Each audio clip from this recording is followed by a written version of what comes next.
out to this year's production of Shakespeare in the Arb. This afternoon we'll be performing As You Like It. I'm Phoebe Kaltoff. And I'm Elizabeth Whalen, and we're the directors, and we are so excited for the show today. Shakespeare has a really, really fun comedy, and we have a wonderful cast, and we're so excited for y'all to see it. Just a quick note, we're going to have a 15-minute intermission in between acts 3 and 4. So if you want to use the restroom, you'll need to run on up to the student union to do so. We can't have anyone backstage to use the bathroom. Also, if you guys could all turn off your cell phones, that would be really, really fun. Thank you. Enjoy the show. Yeah.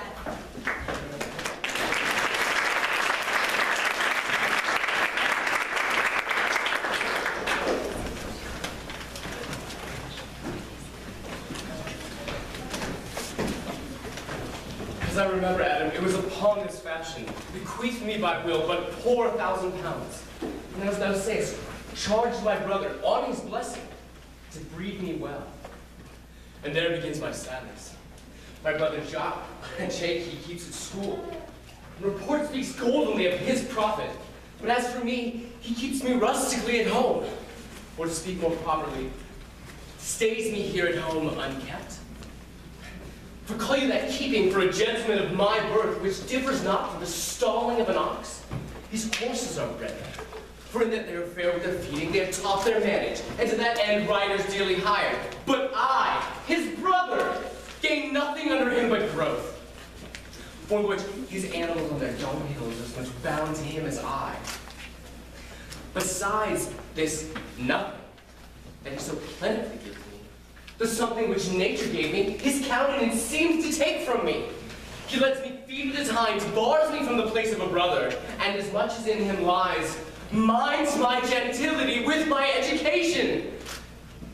This is it that grieves me, Adam, and the spirit of my father, which I think is within me, begins to mutiny against the servitude. I will no longer endure it. Though as of yet, I know no wise remedy how to avoid it.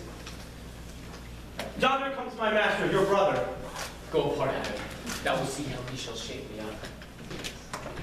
What make you here, sir? Nothing. I am not taught to make anything. What mar you then, sir? Marry, sir, I am helping you to mar that which God made, a poor, unworthy brother of yours, with idleness. Marry, sir, be better employed. Be not a while. Shall I keep your hogs and eat husks with them?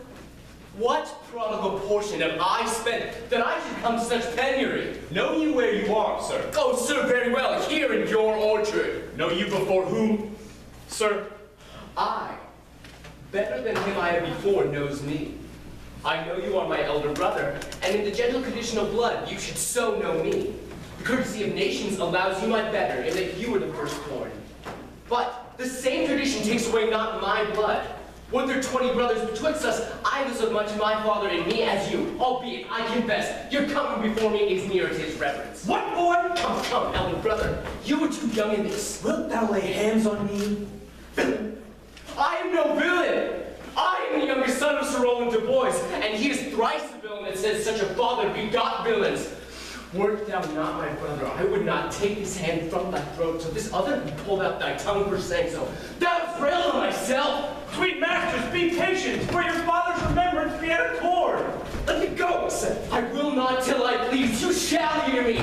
My father charged you in his will to give me a good education. You train me like a peasant, obscuring and hiding from me all gentlemanlike qualities. The spirit of my father grows strong within me, and I will no longer endure it.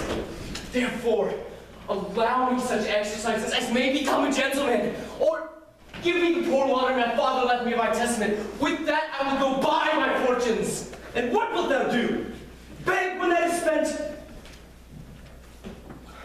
Well, sir, get you in. I will not long be troubled with you. You shall have some part of your will. I pray you, leave me. I will no further offend you than becomes me for my own good. Get you with it, you old dog. Is old dog my reward? Most true. I have lost my teeth in your service. God be with my old master. He would have not spoke such a word.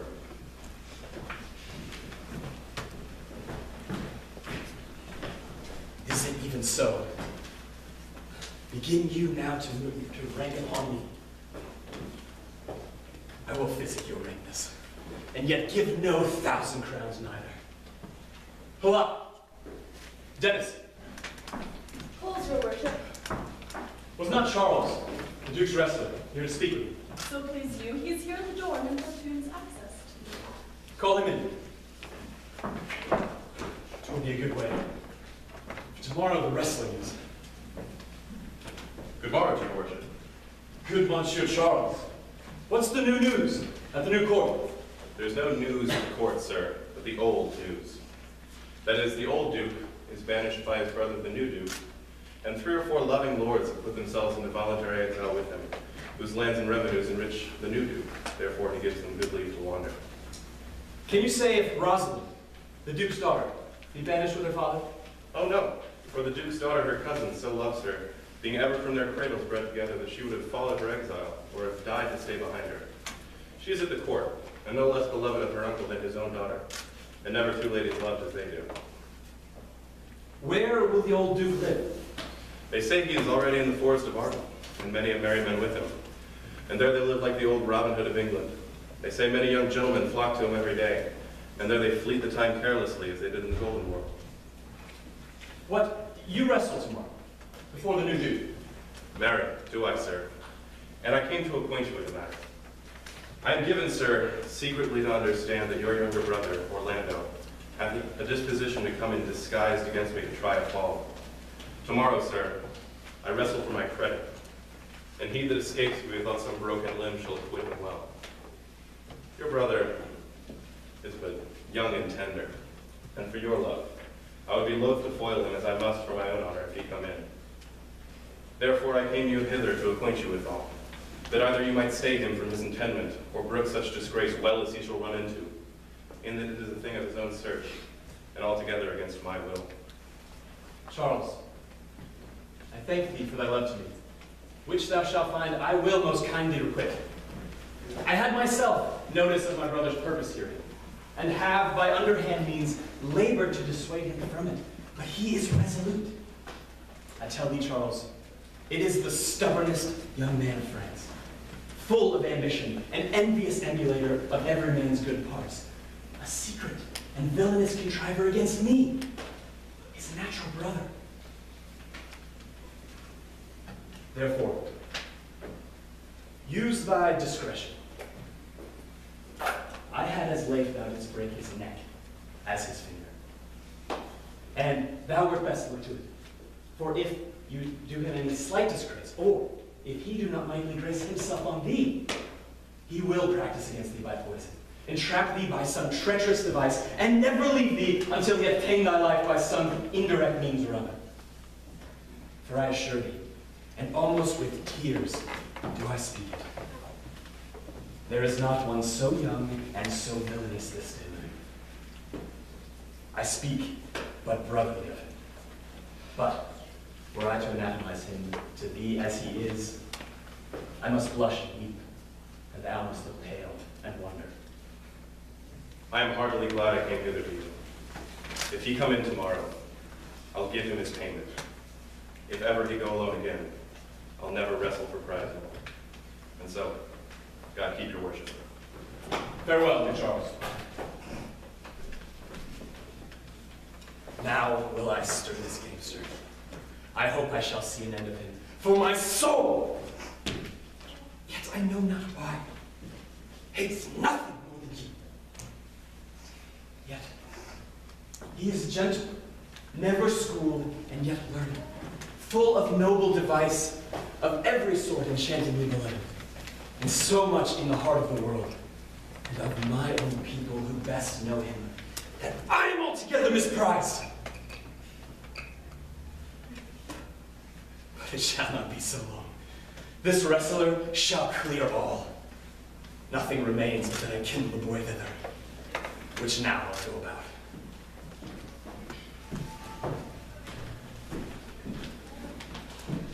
I pray you, Rosalind, sweet my cuz, be merry.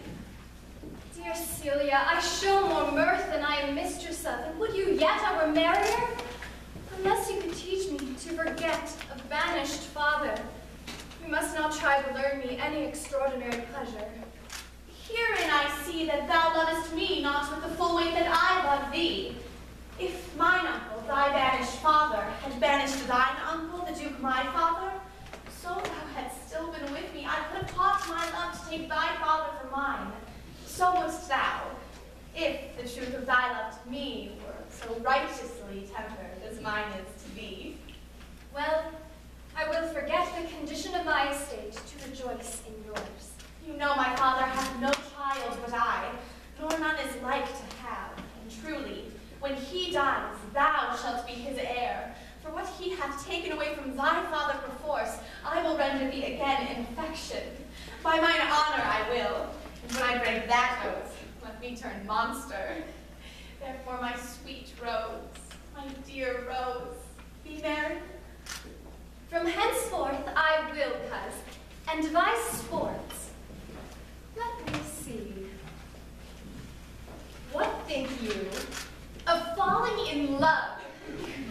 Marry, I prithee do to make sport withal, but I love no man in good earnest, nor no further in sport neither than with safety of a pure blush thou mayest in honor come off again. What shall be our sport then? Let us sit and mock the good housewife Fortune from her wheel, that her gifts may henceforth be bestowed equally. I would we could do so, for her benefits are mightily misplaced, and that bountiful blind woman doth mistake most in her gifts to women. 'Tis true, for those that she makes fair, she scarce makes honest, and those that she makes honest, she makes very ill-favoredly. Nay, now thou goest from Fortune's part to nature. Nay, Fortune reigns in the gifts of the world, not in the lineaments of nature. No, though nature hath made a fair creature, may she not by fortune fall into the fire? Though nature hath given us wits to flout at fortune, hath not fortune sent in this fool to cut off the argument? Indeed, there is fortune too hard for nature. When fortune makes nature's natural, cut her off of nature's wit. Peradventure this is not fortune's work neither, but nature's, who perceiveth our natural wits too dull to reason of such goddesses, and hath sent this natural for our whetstone. For always the dullness of the fool is the whetstone of the wits. How now, wits, whither wander you?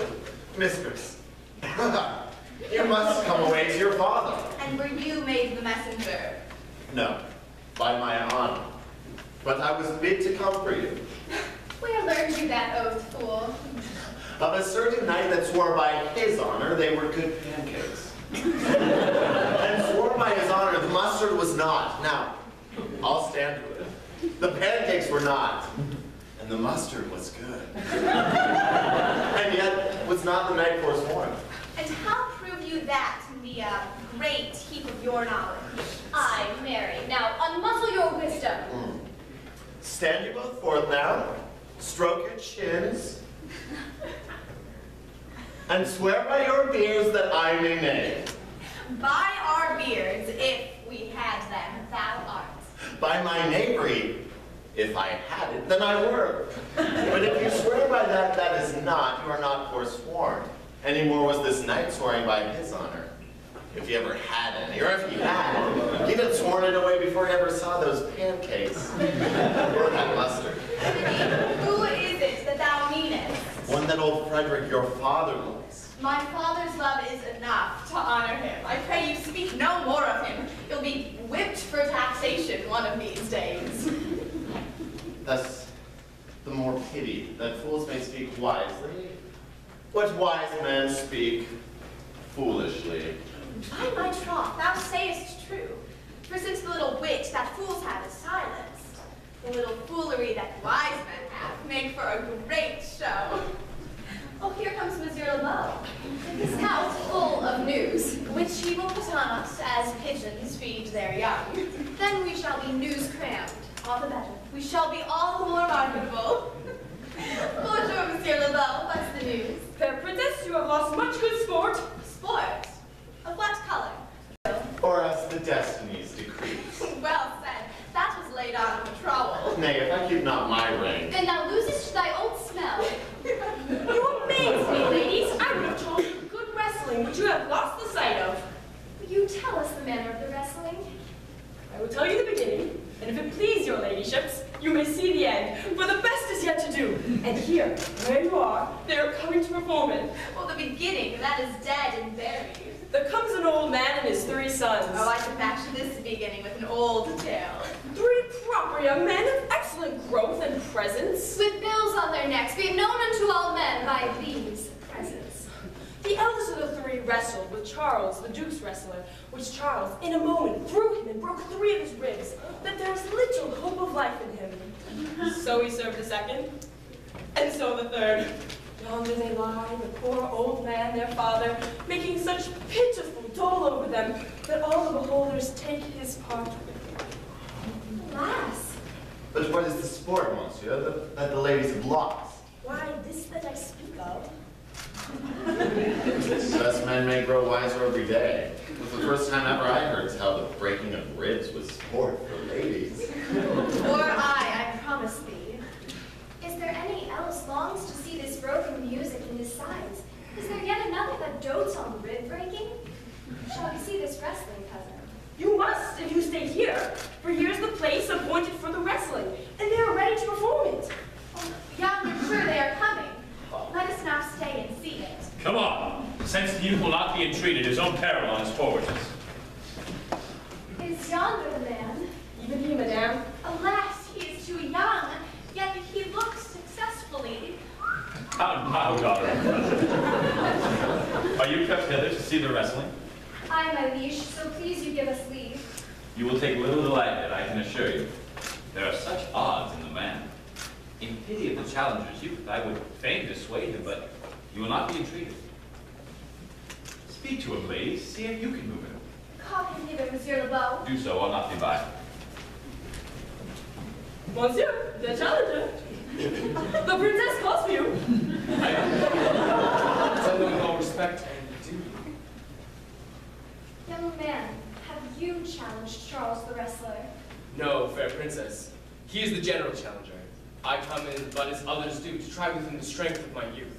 Young gentlemen, your spirits are too bold for your years. You have seen cruel proof of this man's strength. If you saw yourself with your eyes or knew yourself with your judgment, the fear of your adventure would counsel you to a more equal enterprise. We pray you, for your own sake, to embrace your own safety and give over this attempt. Do, young sir. Your reputation shall not therefore be misprized. We will make it our suit to the Duke that the wrestling might not go forward. I beseech you, punish me not with your hard thoughts, in which I confess me much guilty to deny so fair and excellent ladies anything. But rather, let your fair eyes and gentle wishes go with me to my trial, wherein, if I be foiled, there's but one shamed, that was never gracious. If killed, but one dead, that is willing to be so. I shall do my friends no wrong, for I have none to lament me. The world no injury, for in it I have nothing. Only in the world I fill up the place, which may be better supplied when I have made it empty. The little strength that I have, I would it were with you. And mine to eke out hers. Fare you well. I pray heaven I be deceived in you. Your heart's desires be with you. Come. Where is this young gallant that is so desirous to lie with his mother earth? Ready, sir, but his will happen in a more modest working. You shall try but one fall. No, I warrant your grace, you will not entreat him to a second that has so mightily persuaded him from a first. And you mean to mock me after?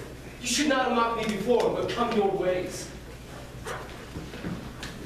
No Hercules be thy speed, young man!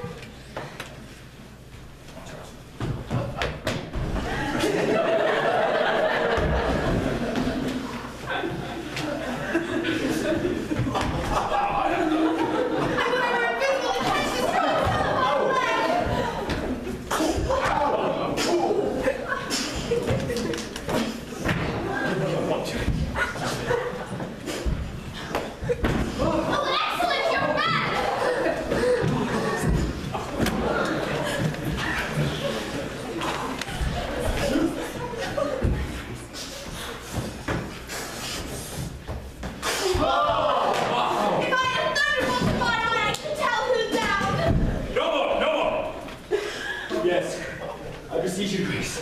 I'm not yet well breathed. How dost thou, Charles? You cannot speak, my lord!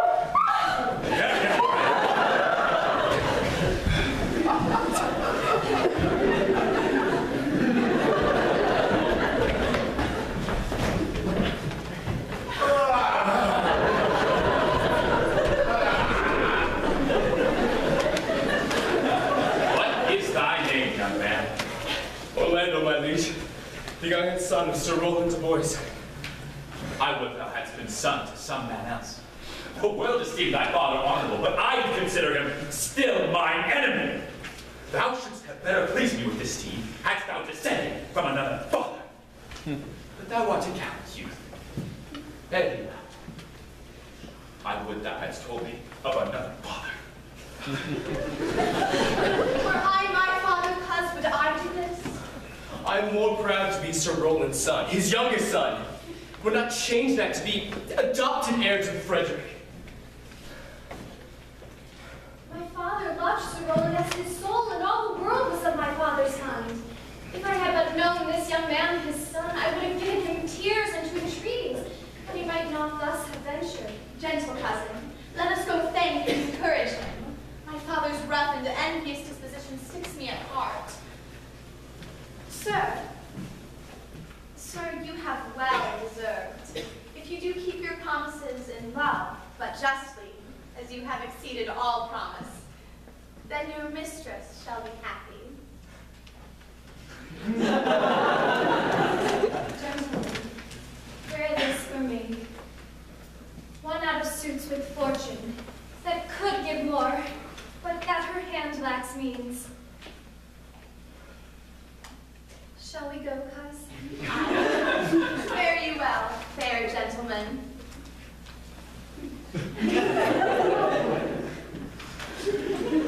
Can I not say I thank you? My better parts are all thrown down, and that which stands here up is but a quintain, a mere lifeless block. He calls us back. My pride fell with my fortunes. I will ask him what he would. Did you call, sir? Sir, you have wrestled well, and overthrown more than your enemies.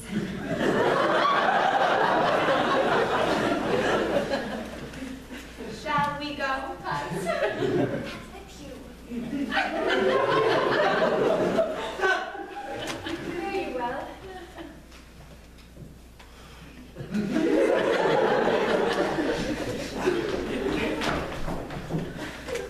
What passions hangs these weights upon my tongue? I cannot speak with her, and yet she urges confidence. Oh, Orlando, thou art overthrown. Or Charles, or something weaker masters thee. Good sir, I do in friendship counsel you to leave this place at once. Albeit you have deserved high commendation, true applause, and love, yet such is now the Duke's condition that he misconstrues everything that you have done. The Duke is humorous. What he is indeed more suits you to conceive than I to speak of. I thank you. And pray you, tell me, which of the two was daughter of the Duke that was here to wrestle him? Neither his daughter, if we judge by manners, and yet indeed the shorter his daughter.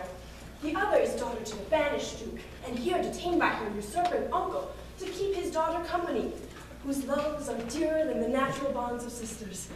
But I can tell you that of late, this Duke hath ta'en displeasure against his gentle niece, grounded upon no other argument but that the people praise her for her virtue, and pity her for her good father's sake. And on my life, his malice against the lady shall suddenly break forth. Sir, very well. Hereafter, in a better world than this, I shall desire more love and knowledge of you. That's what's bound into you. Very well.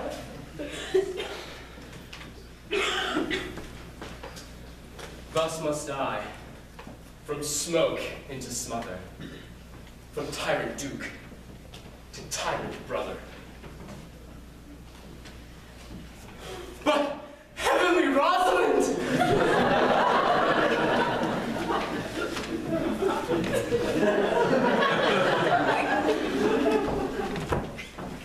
Cousin,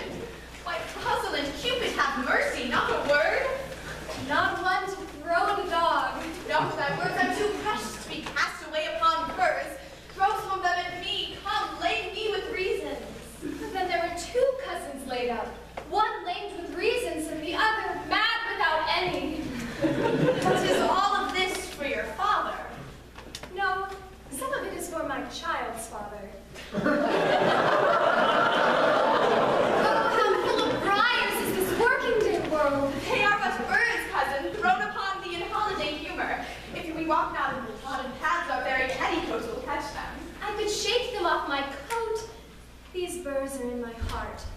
I have them away. I would try if I could cry heaven and have him. Come, wrestle with thy affections. Oh, they take the part of a better wrestler than myself. Oh, good wish upon you. You will try in time, despite a fall. But turning these jests out of service, let us talk in good earnest. Is it possible that on such a sudden that you should fall into so strong a liking of old Sir Roland's youngest son? The Duke, my father, loved his father dearly. Doth it therefore ensure that you must love his son dearly? By this kind of chase I should hate him, for my father hated his father dearly, yet I hate not Orlando. No, Faith, hate him not for my sake. Why should I not? Doth he not deserve well? And let me love him for that. And do you love him because I do? Look, here comes the Duke. With his eyes full of anger. Mistress! Dispatch you with your safest haste, and get thee from our court. Me, uncle? You, cousin! Within these 10 days, if that thou beest found so near our public court as 20 miles, thou diest for it. I do beseech your grace, let me the knowledge of my fault bear with me.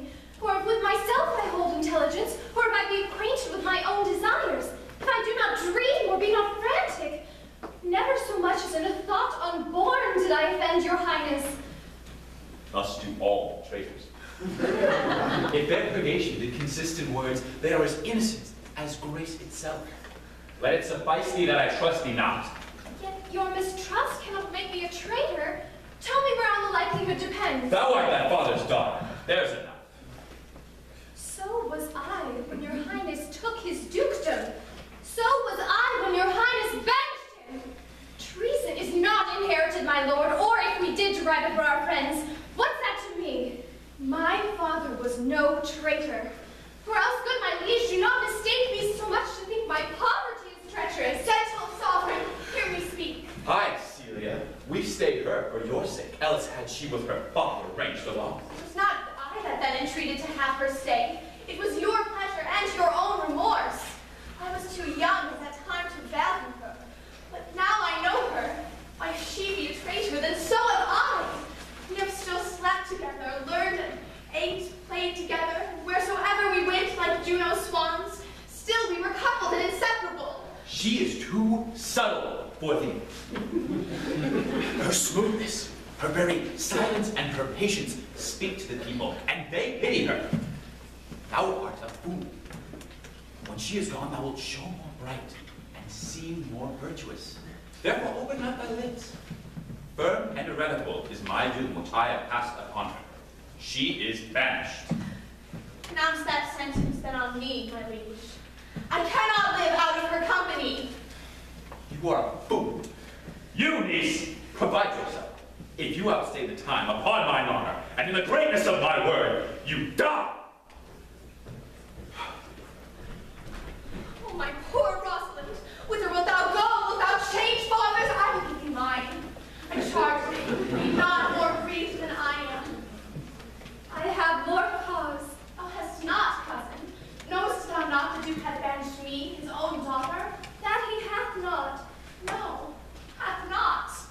Rosalind lacks then the love that teaches thee that thou and I art one. Shall we be surnder? Shall we part, sweet girl? No. Therefore devise with me how we might fly, whither to go and what to bear with us. And do not seek to take your charge upon yourself, to bear your griefs and leave me out. Provide us heaven, now at our sorrow's pale. Say what thou canst. I'll go along with thee. And whither shall we go? To seek mine uncle in the forest of Arden. Alas, what danger will it be to us maids as we are to travel forth so far? Beauty provoketh thieves sooner than gold. I'll put myself in poor and mean attire, and with a kind of umber smirch my face. The like do you, and then we shall pass by and never stir assailants. Were it not better, because that I am more than common tall, that I suit me in all points like a man. A gallant curvelaxe upon my thigh, a boar's spear in my hand, and in my heart lie there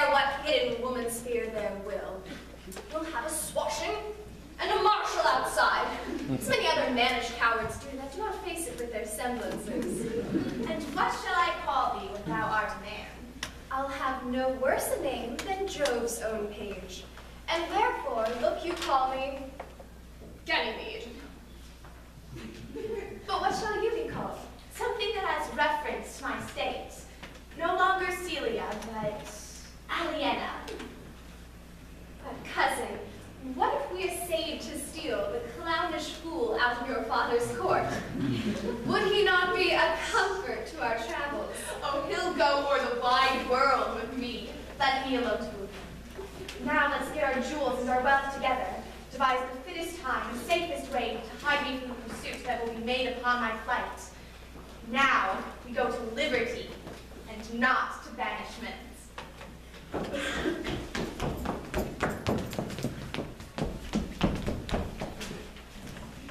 Now, my co-mates and brothers in exile, hath not old custom made this life more sweet than that painted pomp? Are not these woods more free from envy than the perilous court? Here feel we but the penalty of Adam, the season's difference. The icy fang, churlish chiding of the winter's wind, which, when it bites and blows upon my body, even till I shrink with cold, I smile and say, this is no flattery. These are counselors that feelingly persuade me what I am. Sweet are the uses of adversity, which, like the toad, ugly and venomous, wears yet a precious jewel in his head. And this, our life, exempt from public haunt, finds tongues in trees, sermons in stones, books in the running brooks, and good in everything. I would not change it. Happy is your grace, that can translate the stubbornness of fortune into so quiet and so sweet a style. Come, shall we go and kill us venison? And yet, it irks me, the poor dappled fools, being native burghers of this desert city, should in their own confines with forked heads have their round haunches gored. Indeed, my lord, and the melancholy Shakespeare grieves at that, and in that kind swears you do more usurp than doth your brother that hath banished you.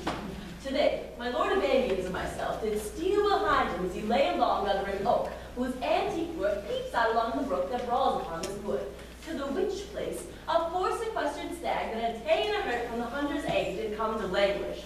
And indeed, my lord, the wretched animal heaved forth such groans that their discharge did stretch his leathern sides almost to bursting. And the big round tears coursed one another down his innocent nose in piteous chase. And thus, the hairy fool, much marked of the melancholy Jacques, stood on the extremest verge of the swift brook, augmenting it with tears. And what said Jacques? Did he not moralize this spectacle? Oh, yes, into 1,000 similes. First, for his weeping into the needless stream. Poor dear, quoth he, thou makest a testament, as worldlings do, giving thyself too much to that has which already too much. Then, being there alone, left abandoned of his velvet friend. 'Tis right, quoth Jacques. A careless herd, full to the pasture, jumps along by him and never stays to greet him. Aye, quoth Jacques, sweep on, you fat and greasy citizens, 'tis just the fashion. Wherefore do you look upon this poor and broken bankrupt there? Thus, most invectively, he pierces through the body of the country, city, court, and yea of life itself, swearing that we are mere usurpers, tyrants, and what's worse, to fright the animals and kill them up in their assignated dwelling places. And did you leave him in this contemplation? We did, my lord, weeping and commenting upon this sobbing deer. Show me the place. I love to cope him in these sullen fits, for then he's full of matter. I'll bring him to you straight.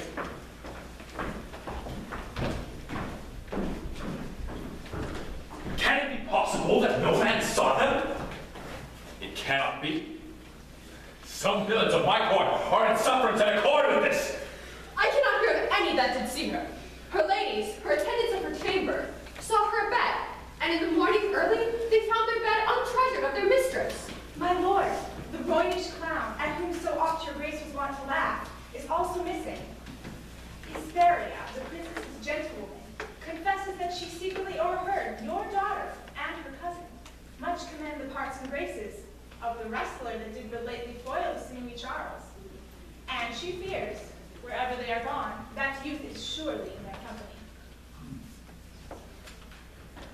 Send to his brother.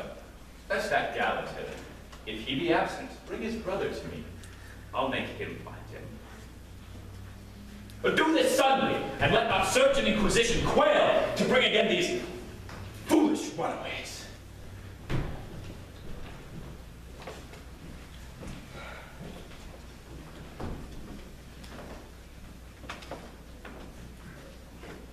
Who's there? What? My young master, oh my gentle master, oh my sweet master, oh you memory of old Sir Roland. Why, what make you here?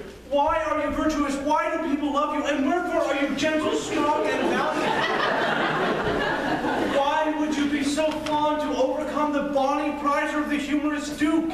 Your praise is come too swiftly home. Know you not, master, to some kind of men, their graces serve them but as enemies? No more do yours, gentle master. Your virtues are sanctified and holy traitors to you.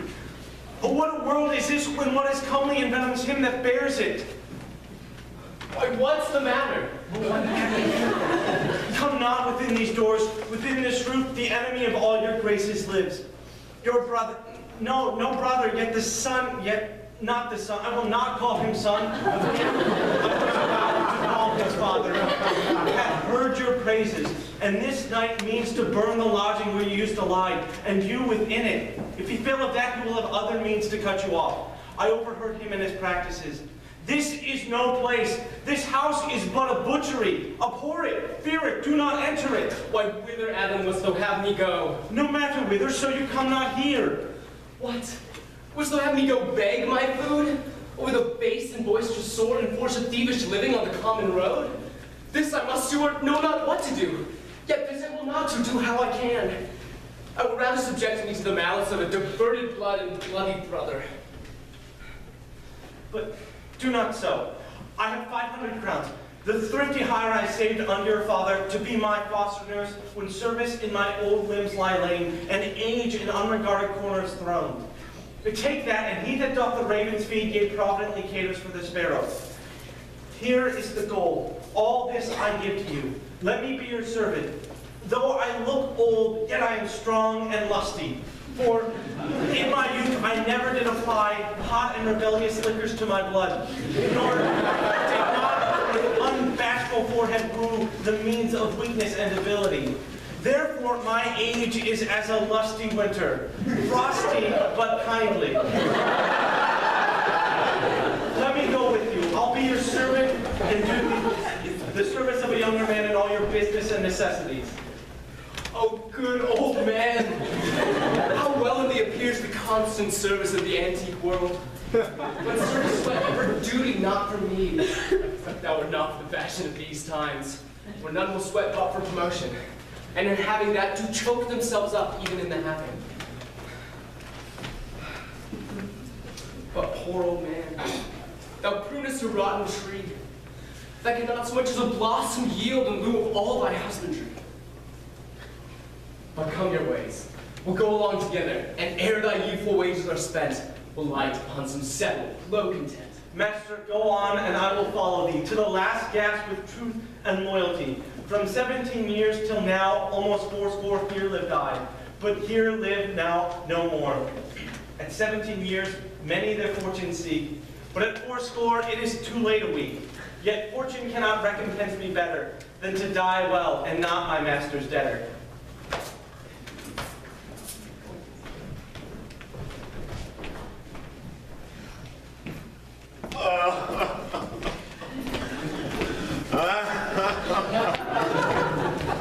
Oh, Jupiter, how weary are my spirits!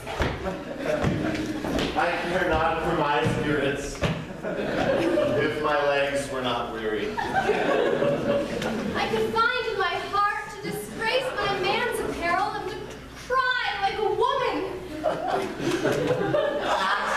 Doublet pose would show themselves courageous to petticoat, and therefore, courage, good Aliena.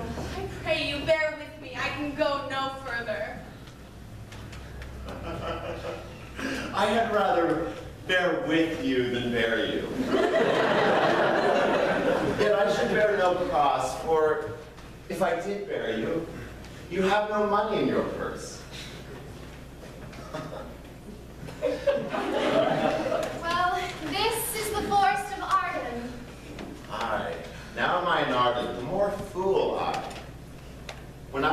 home, I was in a better place.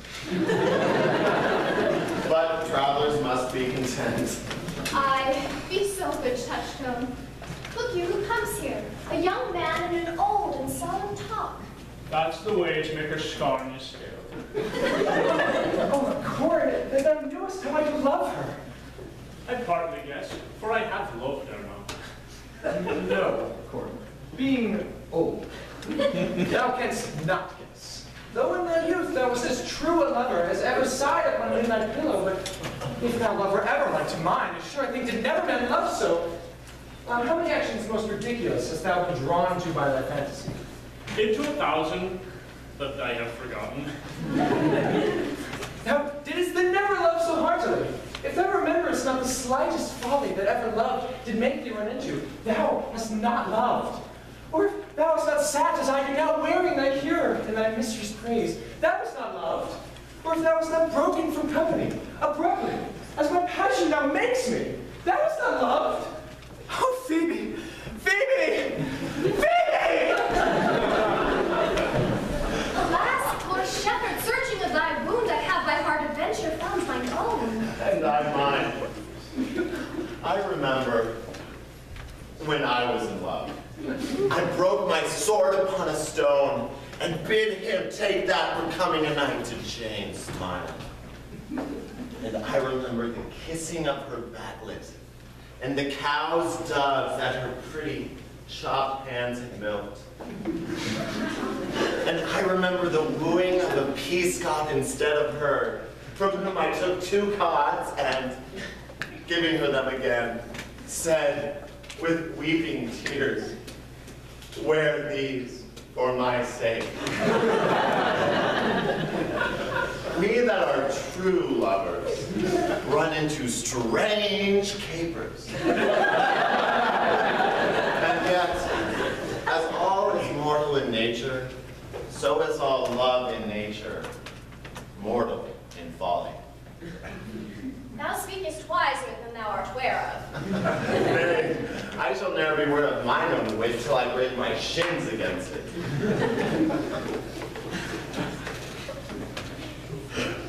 I pray you, one of you, for food, for gold, question yond man if he will give us any food. I faint almost to death. Hola, you clown! Peace, fool, he's not thy kinsman. Calling. Your betters, sir. Else are they very wretched. Peace, I say. Good evening to you, friend. And to you, gentle sir.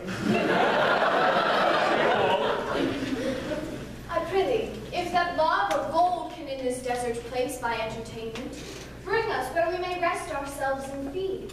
Here's a young maid with travel much oppressed, and faints for succor. Fair sir, I pity her. I wish for her sake more than my own, that my fortunes were more able to relieve her. But I am shepherd to another man, and do not shear the fleeces that I graze. My master is of a churlish disposition, and little recks to find the way to heaven by doing deep hospitality. Besides, his colt, his flocks, his bounds of feed are now on sale, and at his sheepcote now, by reason of his absence, there is nothing that you will feed on. But what is, come see, and in my voice, most welcome shall you be. Who is he that shall buy the cottage and flock? Young swain you saw here but here a while, cares little for buying anything. I prithee, if it stand with honesty, buy thou the cottage, pasture, and flock, and you shalt have to pay for it of us, and we will mend thy wages. I like this place, and willingly could waste my time. Assuredly the thing is to be sold. Go with me. If you like upon report, the soil, the profit, and this kind of life, I will your faithful feeder be, and buy it with your gold, right suddenly.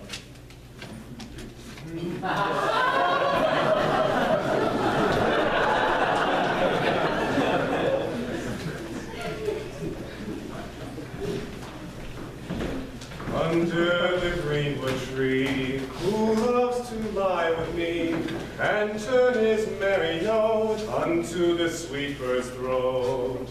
Come hither, come hither, come hither, here shall he see No enemy but winter and rough weather. More, I prithee, more. It will make you melancholy, Monsieur Jacques. I thank it. More, I prithee, more. I can suck melancholy out of a song like a weasel sucks eggs. More, I prithee, more. My voice is ragged. I know I cannot please you. I do not desire you to please me. I do desire you to sing. Come, more. Another stanza. Call you stanzas? What you will, Monsieur Jacques. Nay, I care not for their names. They owe me nothing. Will you sing? More to request than to please myself. Well, then, if ever I thank any man, I'll thank you. That they call compliments is like the encounter of two dog apes. A man thanks me heartily. He thinks I've given him a penny, and he renders me the beggarly thanks. Come, sing, and you that will not, hold your tongues. Well, I'll end the song. Sirs, cover the while. The Duke will drink underneath this tree. He hath been all this day to look you. I've been all this day to avoid him. He is too disputable for my company. I think of as many matters as he, but I give heaven thanks. Make no boast of them. Come, warble, come. Who doth ambition shun, loves to live in the sun, seeking of food he has, and pleased with what he gets. Come hither, come hither, come hither, here shall he see no enemy but winter and rough weather. I'll give you a verse to this note that I wrote yesterday, despite of my invention. And I'll sing it. Thus it goes. If it do come to pass that any man turn ass, leaving his wealth and ease, a stubborn will to please, droop to me, droop to me, droop to me, there shall he see such gross fools as he, if he will but come to me. What is that Duke to me? It's a Greek invocation. It's all flows into a circle. I'll go to sleep, and if I cannot, I'll rail against all the firstborn of Egypt. And I'll go seek the Duke. His banquet is prepared.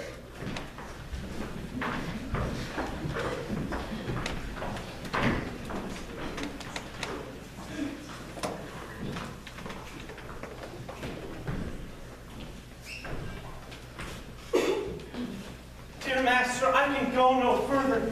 Oh, I died for food. Here lie I down and measure out my grave. Why, how thou, Adam? No greater heart in thee?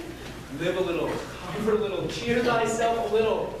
If this uncouth forest yield anything savage, I'll either be food for it, or bring it as food for thee. Thy conceit is near death in thy powers. For my sake, be comfortable. Hold death a while at arm's reach. I'll be with thee presently, and if I bring thee not something to eat, I shall give thee leave to die. But if thou diest before I return, then thou art a mocker of my labor. Ah, well said. Thou lookest cheerly, and I'll be with thee quickly. If thou liest in the bleak air, come, I'll bear thee to some shelter. Thou shalt not die for lack of dinner, if there live anything in this desert. Cheerly, good Adam.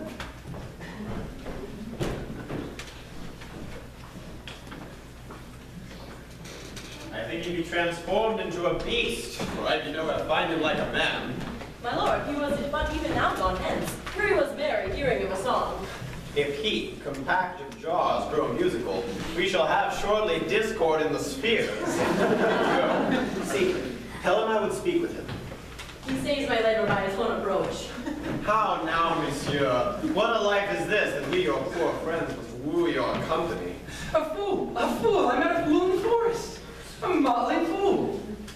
Ah, miserable world. As I do live by food, I met a fool who laid him down, basked him in the sun, and railed on Lady Fortune in good terms. In good set terms, and yet a fool. Good morrow, fool, quoth I. No, sir, quoth he, call me not fool till heaven hath sent me fortune. And then he drew a dial from his book, and looking on it with lackluster eye, says very wisely, it is 10 o'clock. Thus we may see, quoth he, how the world wags. 'Tis an hour ago, it was 9, and in 1 hour more it will be 11. And thus, from hour to hour, we write and write.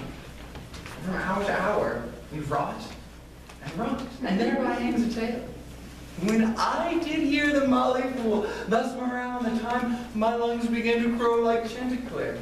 If fools should be so deep contemplative. And I did laugh sans intermission, an hour by his dial. Oh, worthy fool, oh, noble fool. Motley's the only word. What fool was this? Oh, worthy fool, one that hath been a courtier. It says that if ladies be but young and fair, they have the gift to know it. And in his brain, which is as dry as the remainder biscuit, he hath in strange places crammed with observation, the which he vents in mangled form. Oh, that I were a fool! I am ambitious for a motley coat. Thou shalt have one. It is my only suit, provided that you weed your better judgment of all opinion that grows rank in them that I am wise. I must have liberty with all, as large a charter as the wind. For so fools have. They that are most galled by my folly, they most must laugh, and wiser must they so. For why is plain a way to parish church? He that a fool doth wisely, yet doth foolishly, although he smart, not to seem senseless of the borrow. If not, the wise man's folly is animatized even by the squandering glances of the fool. Invest me in my folly. Give me leave to speak my mind, and I will through and through cleanse the foul body of the infected world. Provided they take my medicine. Fie on thee. I can tell what thou wouldst do. What? Would I do much good? Most mischievous foul sin in chiding sin. For thou thyself hast been a libertine, as sensual as the brutish sting itself, and all the embossed sores and headed evils that thou with license of free foot hast caught, wouldst thou disgorge into the general world. Who cries out on pride? That can ne'er tax any private party. Doth it not flow as hugely as the sea, till the weary very means do ebb? What woman in the city do I name when I say that city women bear the cost of princes on unworthy shoulders? Who can come in and say I mean her, when such a one as she is such her neighbor? Or who is he of the basest function that says his bravery is not on my cost, thinking that I mean him, but therein his folly suits the metal of my speech? There then, how then, what then? Let me see wherein my tongue hath wronged him. If it do him right, then he hath wronged himself. But if he be free, then why am I taxing like a wild goose flies, untamed of any man? But who comes here? Forbear and eat no more. Why have I eaten none yet? Nor shall to necessity be served. What kind should this kind? Art thou the manners, that incivility thou seemst so empty? How thou touched my vein at first. The thorny point of bare distress that ta'en from me to show smooth civility. Yet I am inland bred and know some nurture, but forbear. He dies that touches any of this fruit till I and my affairs are answered. You will not be answered with reason. I must die. What would you have? A gentleness shall force. More than your force move us to gentleness. I almost die for food, and let me have it. Sit down. And eat. And welcome to our table. Speak you so gently. Pardon me, I pray, beg you. I thought that all things had been savage here, and therefore put on the countenance of stern commandment. But whate'er you are, then in this desert inaccessible, under the shade of melancholy boughs, lose and neglect the creeping hours of time. If ever you have looked on better days, if ever been where bells have knolled to church, if ever sat at any good man's feast, if ever from your eyelids wiped a tear, and know what 'tis to pity and be pitied, let gentleness my stronger force than be, in which I hope I blush, hide my soul. True it is. We have seen better days, but have with holy bell been knolled to church, and sat at good men's feasts, wiped our eyes, drops that sacred pity hath engendered. Therefore, sit you down in gentleness, and take upon command what help we have, that to your wanting may be ministered. Then, but forbear your food a little while, whilst like a doe I go to find my fawn and give it food. There is a poor old man who hath after me many a weary step lived in pure love, till he be first sufficed, oppressed with two weak evils, age and hunger. I will not touch a bit. Go, find him out, and we will nothing waste till you return. I thank you, and be blessed for your good comfort. Thou seest, we are not all alone unhappy. This wide and universal theater presents more woeful pageants than the scene wherein we played. All the world's a stage, and all the men and women, merely players. They have their exits and their entrances, and one man in his time plays many parts, his acts being 7 ages. At first, the infant, mewling and puking in the nurse's arms. And then the whining schoolboy, with his satchel and shining morning face, creeping like a snail, unwilling to school. And then the lover, sighing like furnace, with woeful ballad made to his mistress's eyebrow. And then the soldier, full of strange oaths and bearded like the pard, jealous in honor, sudden and quick in quarrel, seeking the bubble reputation, even in the cannon's mouth. And then the justice, with fair round belly and good cap and line, with eyes severe and beard formal cut, full of wise saws and modern instances. And so he plays his part. The 6 age shifts to the lean and slipper pantaloon, with spectacles on nose and pouch on side, his youthful host well saved a world too wide for his shrunk shank and his big manly voice, turning again towards childish treble, pipes and whistles in his center. The last scene of all that ends this strange eventful history is second childishness and mere oblivion. Sense teeth, sense eyes, sense taste. Sends everything. Well, set down your venerable Bertha and let him feed. I thank you most for him. So had you need, I scarce can speak to thank you for myself. Welcome. Fall to. I will not trouble you as yet to question you about your fortune. Give us your leave, and cousin, sing.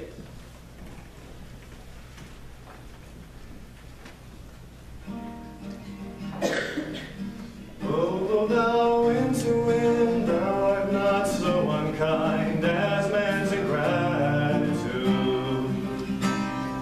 Thy tooth is not so keen because thou art not seen, although thy breath be rude.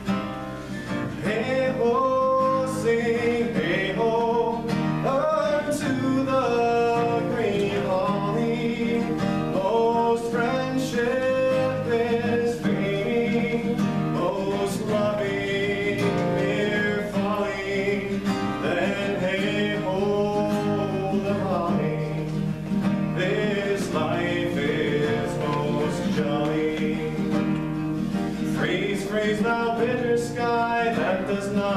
So nigh as benefits forgot.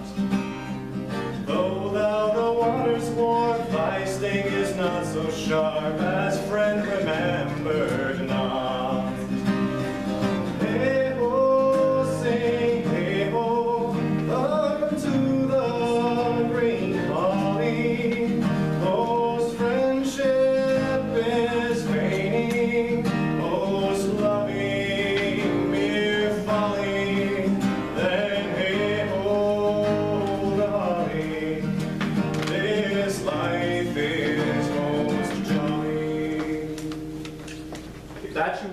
Sir Roland's son. As you have whispered faithfully you were, and as mine eye doth his effigy's witness, most truly limbed and living in your face, be truly welcome hither. I am the Duke that loved your father. The residue of your fortune, go to my cave and tell me. Good old man, thou art right welcome as thy master is. Supported by the young, give me your hand, and let me all your fortunes understand.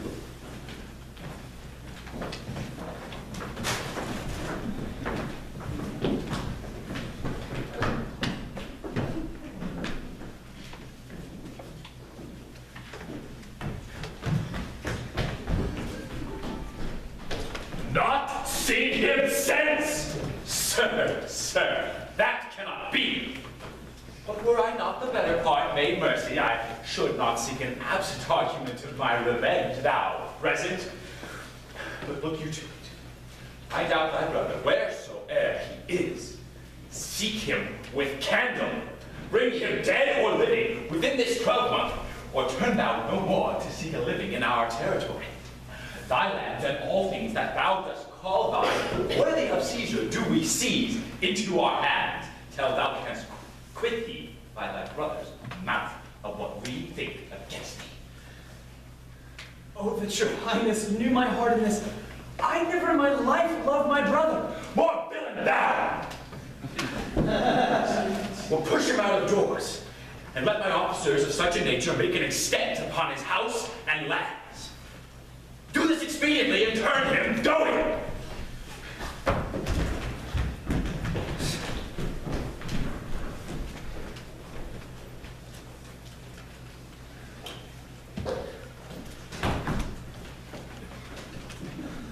Hang there my verse, in witness of my love, and thou, thrice-crowned queen of night, survey, in thy pale sphere with thy chaste eye above, thy huntress name, which my full life doth sway.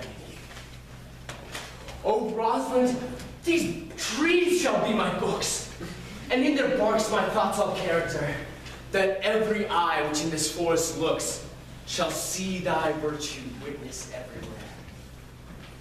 Run, run, Orlando, carve on every tree the fair, the chaste, the unexpressed deed!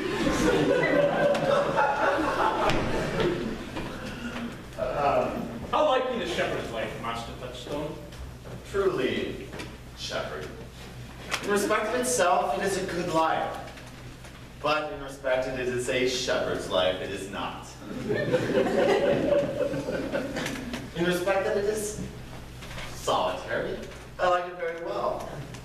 But in respect that it is private, it is a very vile life.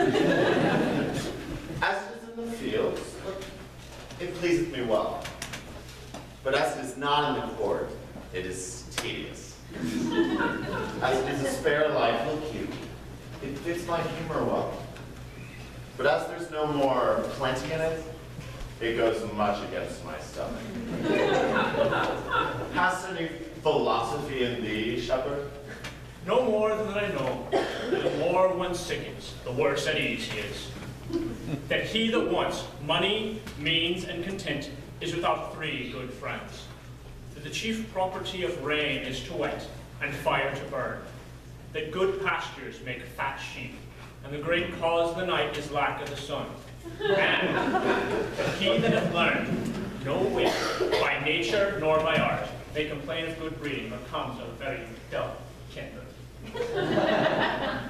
Such a one is a natural philosopher. Was ever at court? No, truly. Then thou art damned. May I hope? Truly, thou art damned like an ill-roasted egg, all on one side. For not being in court, your reason? Why, if thou never wast at court, thou never sawest good manners. And if thou never sawest good manners, thy manners must be wicked.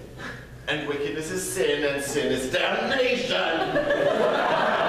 Thou art in a parlous state, shepherd. Not a white touchstone. For those that are good manners in court are as ridiculous in the country as behavior in the country is most mockable in court.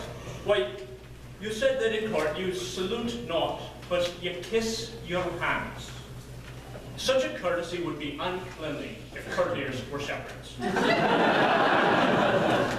Instance, briefly, come. Instance. While we are still handling our ewes, and their fellows, you know, are greasy. Why, do not your courtiers' hands sweat? And is not the grease of a mutton as wholesome as the sweat of a man? Shall. A better instance, come. Besides, our hands are hard. Your lips will feel them the sooner most shallowhood can. A better instance, come. Besides, they're often tarred over with the surgery of our sheep. Would you have us kiss hard? The courtier's hands are perfumed with civet. Most shallow man, thou worm's meat, in respect of a good piece of flesh indeed. Learn of the wise, and perpend. Civet is of a baser birth than tar, the very uncleanly flux of a cat.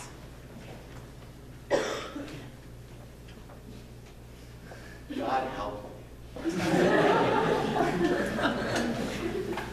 Mend your instant, shepherd. Nay, you have too coartly wit for me. I'll rest. Wilt thou rest damned? God help thee, most shallow man. God make incision in thee. Thou art raw. I am an honest laborer. Earn that I eat, get that I wear. Owe no man no hate, envy no man's happiness, glad of other men's good, content with me harm, and the greatest of my pride is to see my ewes graze and my lambs suck. That is another simple sin in you. To bring the ewes and the rams together. And to offer to make your living by the copulation of cattle. To be bought to a bellwether and to betray a she-lamb of a 12-month to a crooked-pated old cuckoldly ram. Out of all unreasonable match. If thou beest not damned for this, the devil himself will have no shepherds. I cannot see how else thou should escape. Here comes Master Ganymede, my new mistress's brother. From the east to western end, no jewel is like Rosalind. Her worth being mounted on the wind, through all the world bears Rosalind. All the pictures fairest lined are but black to Rosaline. Let no fair be kept in mind, but the fair of Rosaline. I'll rhyme you 8 years together. Dinners and suppers and sleeping hours accepted. It is the right butter woman's rank market for a taste. If the heart do lag behind, let him seek out Rosaline. If the cat will after time meow, so be sure will Rosaline. Winter's garments must be lined, so must slender Rosaline. They that reap must sheaf and buy, then to cart with Rosaline. Sweetest nut hath sourest rind. Such a nut is Rosaline.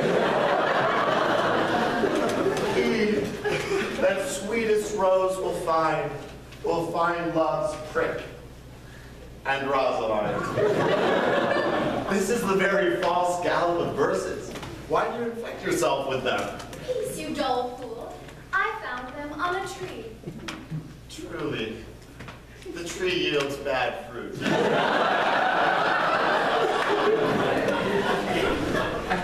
I'll grab it with you and I'll grab it with the meddler. And it'll be the earliest fruit in the country, for you'll be rotten ere you be half ripe. And that's the right virtue of the meddler. You have said, but whether wisely or no, let the forest judge. Peaceful. Oh, here comes my sister reading. Stand aside. Why should this a desert be? For it is unpeopled? No. Tongues all hang on every tree, that shall civil sayings show. Some, how brief the life of man runs his erring pilgrimage, but the stretching of a span buckles in his sum of age. Some of violated vows twist the souls of friend and friend, but upon the fairest vows, or at every sentence end, will I, Rosalinda, write, teaching all that read to know the quintessence of every sprite, heavenward in little shrub. Therefore, having nature charged that one body should be filled with all graces wide enlarged, heaven presently stilled. Helen's cheek, but not her heart. Cleopatra's majesty, Atalanta's better part, sad Lucretia's modesty. Thus Rosalind of many parts by heavenly synod was devised, of many faces, eyes, and hearts, to have the touches, dearest prized. Heaven would that she these gifts should have, and I, to live and die her slave. Oh, most gentle Poulter, what tedious homily of love have you wearied your parishioners withal, and never cried, have patience, good people? How now, bad friends, shepherd, could you go off a little? Go with him, Sirrah. Come, shepherd, let us make an honorable retreat, yet not with bag and baggage, yet with scrip and scripping. Didst thou hear these verses? Oh, yes, I've heard them all and more too, for some of them had more feet in them than the verses would bear. That's no matter, the feet might bear the verses. Nay, but the feet were lame, and could not bear themselves, and therefore stood lamely in the verse. But didst thou hear, without wondering, how thy name should be hanged and carved upon these trees? I was 7 of the 9 days out of the wonder before you came. For look what I found on a palm tree. I was never so rhymed since Pythagoras' time. That I was an Irish rat, or I can hardly remember. Sure you have done this. Is it a man? And a chain that you once wore about his neck. Change your color. I prithee, who is it? Oh, Lord, Lord, it is a hard matter for friends to meet, but mountains may be so removed with earthquakes and yet encounter. Nay, but who is it? Is it possible? I prithee now with most petitionary vehemence. Tell me how it is. Oh, wonderful, wonderful, and most wonderful, wonderful, and yet again wonderful, and after that all out of hooping. Good my complexion. Dost thou think, though in comparison as a man, I have a doublet and hose in my disposition? 1 inch of delay more is the south sea of discovery.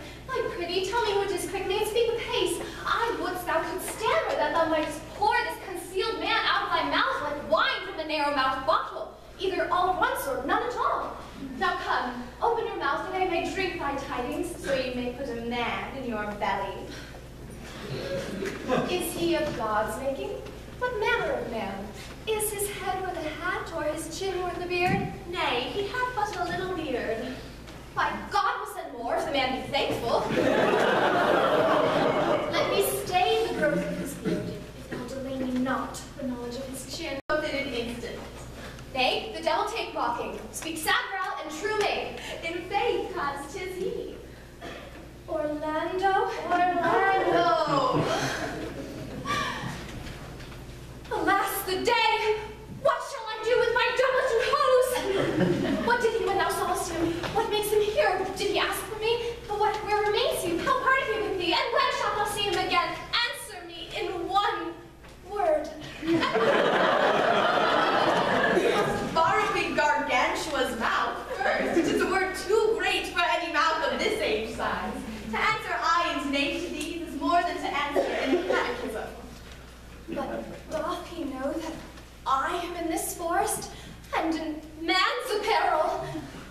Looks he as freshly as he did the day he wrestled. It is as easy to count atomies as it is to resolve the propositions of a lover.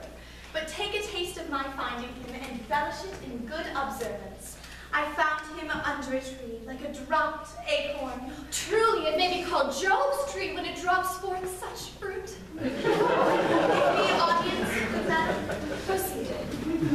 There he lay, stretched about like a wounded knight. Oh, that would be a pity to see such a sight. It well becomes the ground. That's unseasonably. He was furnished like a hunter. Oh, ominous. He comes to kill my heart. Sing my song without burden. Thou bringest me out of tune.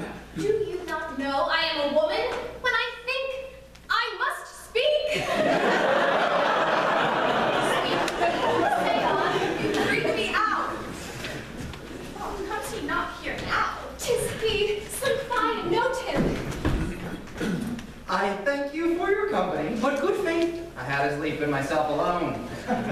And so had I. But yet, for fashion's sake, I do thank you for your society. God buy you. Let's meet as little as we can. I do desire that we may become better strangers. I pray you, mar no more trees writing love songs in their bark. I pray you mar no more of my verses with reading them ill-favoredly. Rob, is your love's name? Yes. Just. I do not like her name. There was no thought of pleasing you when she was christened. What statures? Just as high as my heart. You are full of pretty answers. Have you been acquainted with goldsmiths' wives and conned them out of their rings? Not so, but I answer you right, painted cloth, from whence you learned your questions. You have a nimble wit. Methinks it was made of Atlanta's heels. Will you sit down with me, and we too will rail against our mistress the world and all of our misfortune. I will chide no breather except myself, against whom I know most faults. The worst fault you have is to be in love. 'Tis a fault I might change for the best of your virtues. I am weary of you.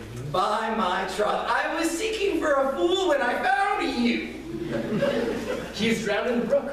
Look but in and you shall see him. Therein I shall see my own figure. Which I take either to be a fool or a cipher.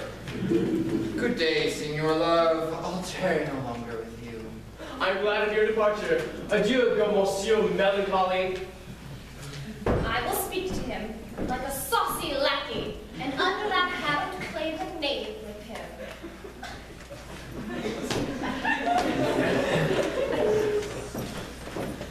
Do you hear, Forrester?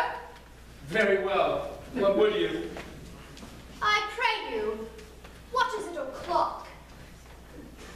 You should ask me what time of day it is. There is no clock in the forest. Then there is no true lover in the forest, else sighing every minute and groaning every hour would detect the lazy foot of time as well as a clock. How about the swift foot of time?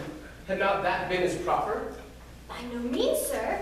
Time travels in diverse paces with diverse persons. I'll tell you who time trots withal, who time ambles withal, who time gallops withal, and who time stands still withal. I prithee, who doth he trot withal?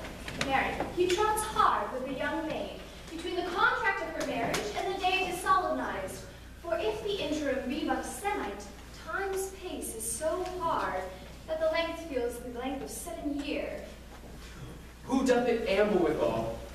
With the priest that lacks Latin, and the rich man who hath not the gout. For the one sleeps easily because he cannot study, and the other lives merrily because he feels no pain. The one lacking the burden of lean and wasteful study, the other having no burden of heavy and tedious penury. These time ambles withal. Who doth time gallop withal? With the thief to the gallows. For though he go as softly as foot may fall, he feels himself too soon there. Who stays it still withal? With lawyers in the vacation, for they sleep between term and term and feel not how time moves. Where dwell thee, pretty youth? With this shepherdess, my sister, here in the skirts of the forest, like fringe from a petticoat. Are you a native of this place? As the coney you see dwell where she is kindled.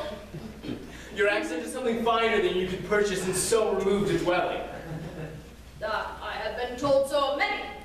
Indeed, an old religious uncle of mine taught me to speak. Who was in his youth an inland man, one that knew courtship too well. But there he fell in love. I have heard him read many lectures against it. I thank God that I am not a woman, to be touched with so many giddy offenses as he hath generally taxed their whole sex withal. What were some of the general evils which he laid to the charge of women? There were none general. They were all alike as halfpence are, every one fault seeming monstrous till his fellow fault came to match it. I prithee recount some of them. No, I will not cast away my physic, but on those that are sick. There is a man haunts this forest.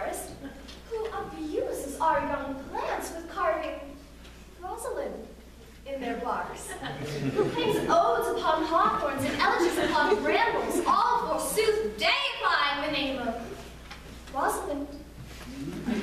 If I could but meet that fancy monger, I would give him some good counsel. For he seems to have the cotillion of love upon him. I am he that is so love-shaped. I pray you, tell me a remedy. There are none of my uncle's marks upon you. He taught me to know a man in love. In which cage of rushes, I am sure you are not a prisoner. What were his marks? A lean cheek, which you have not. A blue eye and sunken, which you have not. An unquestionable spirit, which you have not. Then your beard should be neglected, but I pardon you that, for simply your not having any beard is a younger brother's remedy. Acknowledge, young man, that your sleep about your shoe untied, your sleep neglected, and everything about you demonstrating a careless desolation. You are no such man. You have a rather quaint device in your accoutrements, as loving yourself than seeming the lover of any other. A pretty youth I would can make thee believe I love. Me believe it?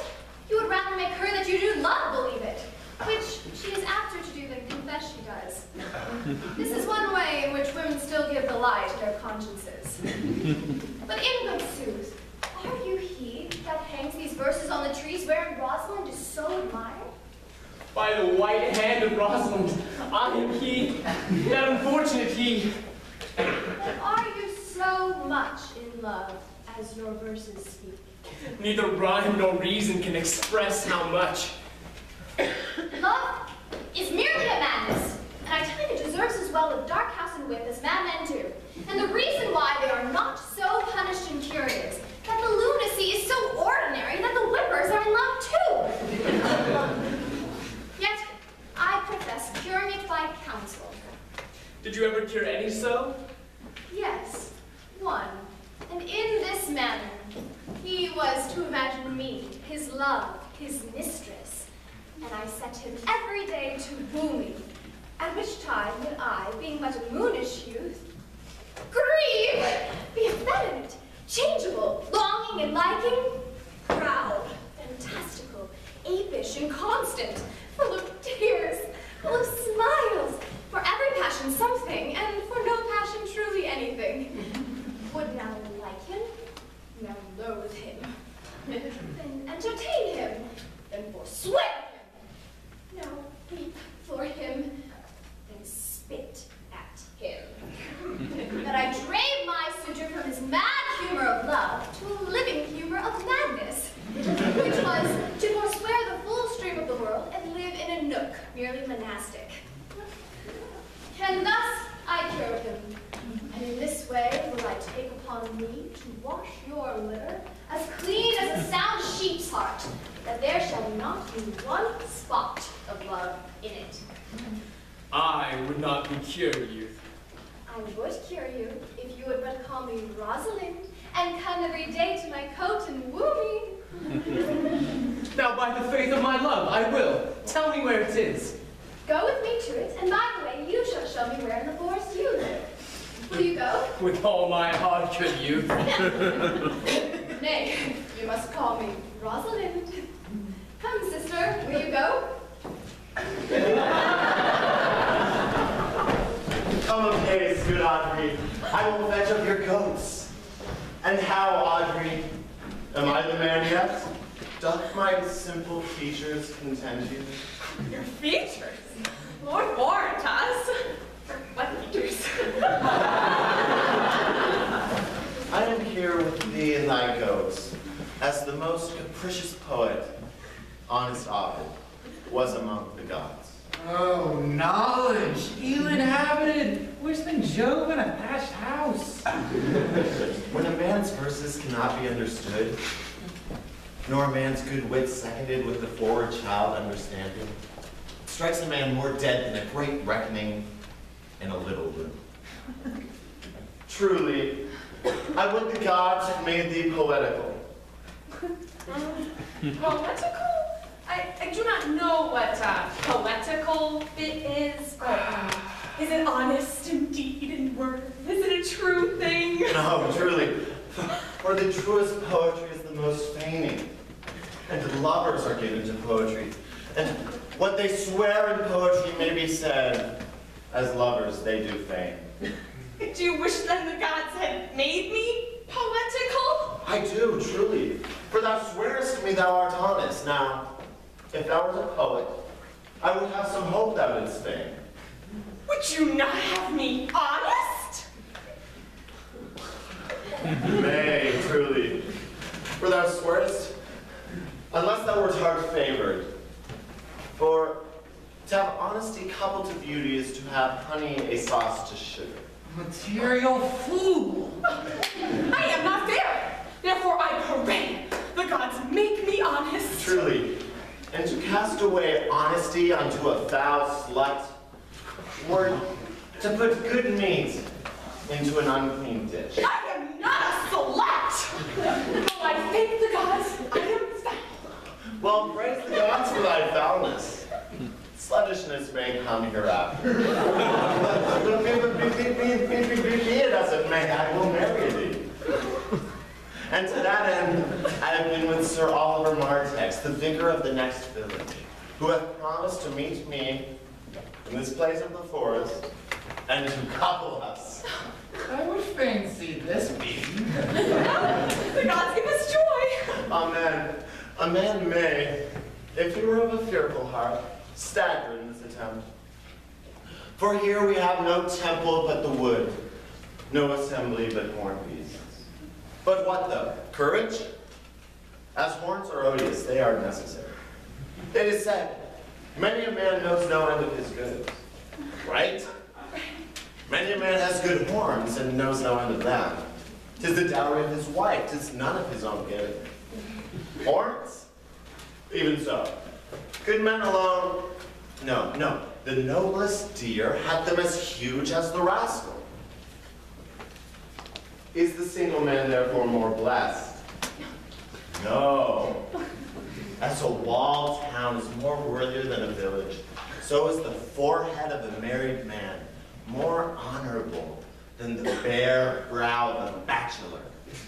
And by how much defense is better than no skill? By so much is a horn more precious than to want. Here comes Sir Oliver. Sir Oliver Martex, you are very well met. Will you dispatch us here under this tree, or shall we go with you to your chapel? Is there none here to give the woman? I will not take her on gift of any man. Truly, she must be given, or the marriage is not lawful. Proceed. I'll give her. Good evening, Master. What she called it? God ill you, sir.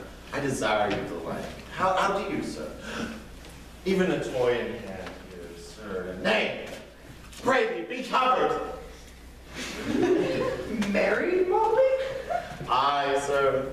As the ox hath his bow, the horse his curb, and the falcon her bells, so a man hath his desires. And as pigeon's bill, so wedlock must be nibbling. And will you, being a man of your breeding, be married under a bush like a beggar? Get thee to church, and have a good priest who can tell you what marriage is. This fellow will but join you as they join wainscot. Then one of you will prove a strong panel, and like green timber. War! I am not of the mind that I were better to be married of him than of another. For he is not like to marry me well. And, not being well married, it would be a good excuse for me hereafter to leave my wife. Come thou with me, and let me counsel thee. Come pace, good Audrey. We must be married, or we must live in botry. Farewell, Sir Master Oliver. Not, oh, sweet Oliver. Oh, brave Oliver. Leave me not behind thee, but wind away. Begone, I say. I'll not till wedding with thee.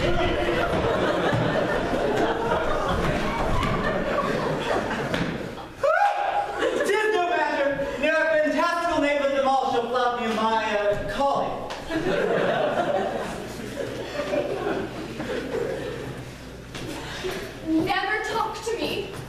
I will weep, do I prithee, but yet have the grace to consider that tears do not become a man.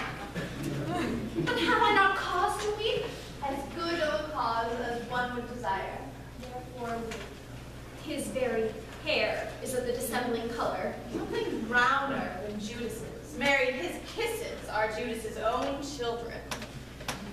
I think his hair is a very good color. An excellent color. Your chestnut was ever the only color. And his kissing is as full of sanctity as the touch of holy bread. He hath bought a pair of cast lips of Diana. A nun in Winter Sisterhood kisses not more religiously.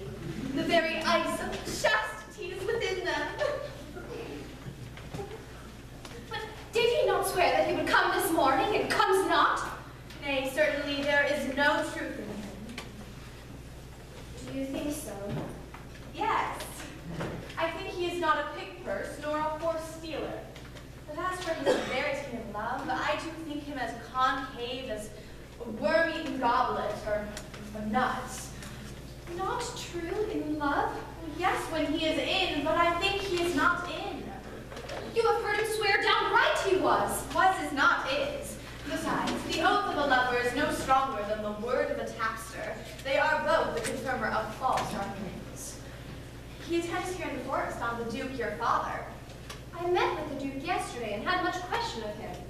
He asked me of what parentage I was, and I said, as good as he.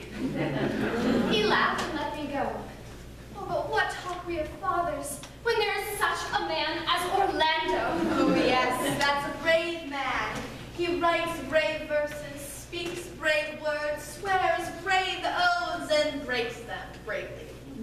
Quite reverse, athwarts the heart of his lover like a puny tilter that spurs his horse but on one side, breaks his staff like a noble goose. But all's brave that youth mounts and folly guides. Who comes here?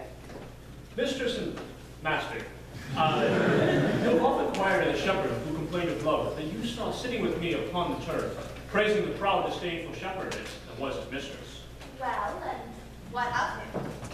If you will see a pageant truly played between the pale complexion of true love and the red glow of scorn of proud disdain, go hence a little. Speedeth those in love.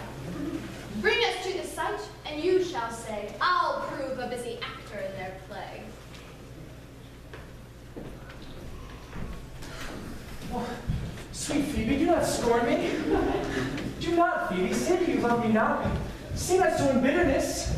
The common executioner, whose heart the accustomed sight of death makes hard, falls not the axe upon the humble neck, but first begs pardon. Will you sterner be than he that dies and lives by bloody drops? I would not be thy executioner. I fly thee, for I would not injure thee.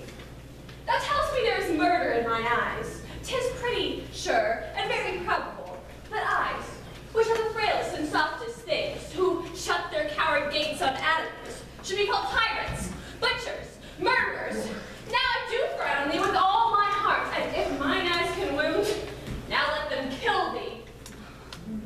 Why now, counterfeit to swoon?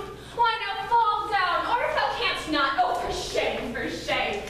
Why not to say mine eyes are murderers? Now, show the wound my eye hath made in thee. Scratch thee with a pin, never made some scar of it.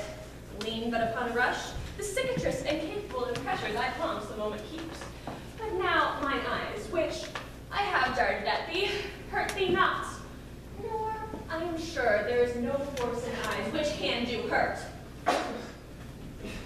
Sweet Phoebe, if ever, as that ever may be near, you find in some fresh cheek the power of fancy, then shall you know the ways invisible that love's keen arrows But till make. that time comes, come not thou near me. And when that time comes, afflict me with thy mocks.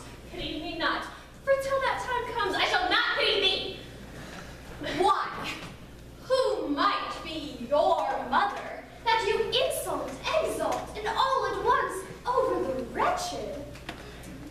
What though you have no beauty? For I see no more in you than without candle may go dark to bed.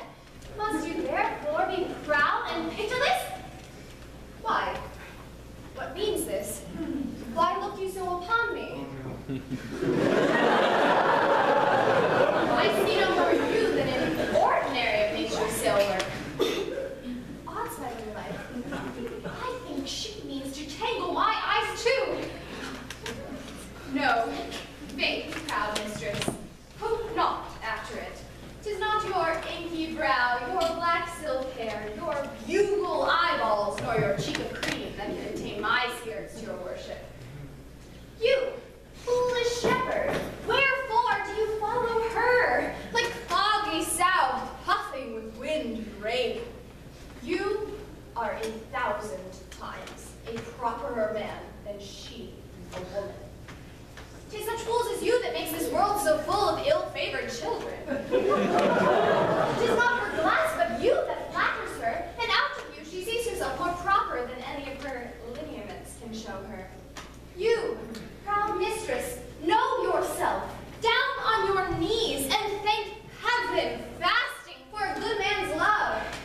For I must tell you friendly in your ear, sell when you can. You are not for all markets. Crying man mercy, love, take his offer. Thou is most foul, being thou to be a scoffer. Fare you well. Sweet youth, I pray you, chide a year together. I'd rather hear you chide than this man woo. I pray you, do not fall in love with me, for I am falser than vows made in wine. Besides, I like you not. But if you will know my house, 'tis at the top of olives here hard by. Come, sister, will you go? Shepherd, ply her hard. Then come, sister, to our flock. Shepherdess, look on him better and be not proud. Though all the world could see, none could be so abused in sight as he. Come, to our flock. Oh, dead shepherd, now I find my saw of might. Whoever loved, but loved not at first sight. Sweet Phoebe. What sayest thou, Silvius? Sweet Phoebe, pity me. Why, I'm sorry for thee, gentle Silvius. Wherever sorrow is, relief would be. If you do sorrow out my grief and love, by giving love, your sorrow and my grief would both exterminate. Thou hast my love. Is not that neighborly? Well, have you? That were covetousness. Silvius, the time was that I hated thee. Yet, it is not that I bear thee love, but since that thou canst talk of love so well, thy company, which erst was irksome to me, I will endure, and I'll employ thee too. But look not for further recompense than thine own gladness that thou art employed. So holy and so perfect is my love, and I in such a poverty of grace, that I shall think the most plenteous crop to glean the broken ears after the man with the main harder streaks. Loose now and then a scattered smile, and that I'll live upon. Knowest thou the youth that spoke to me erewhile?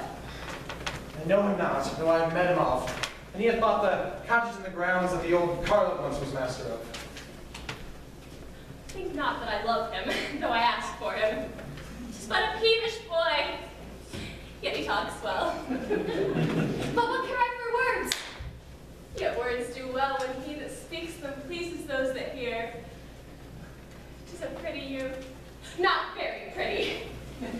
But sure he's proud, and yet his pride becomes him. The best thing in him is his complexion, and faster than his tongue did make offense, his eye did heal it up. He's not very tall, yet for his years he's tall. His leg is but so-so, and yet 'tis well. He'll make a proper man.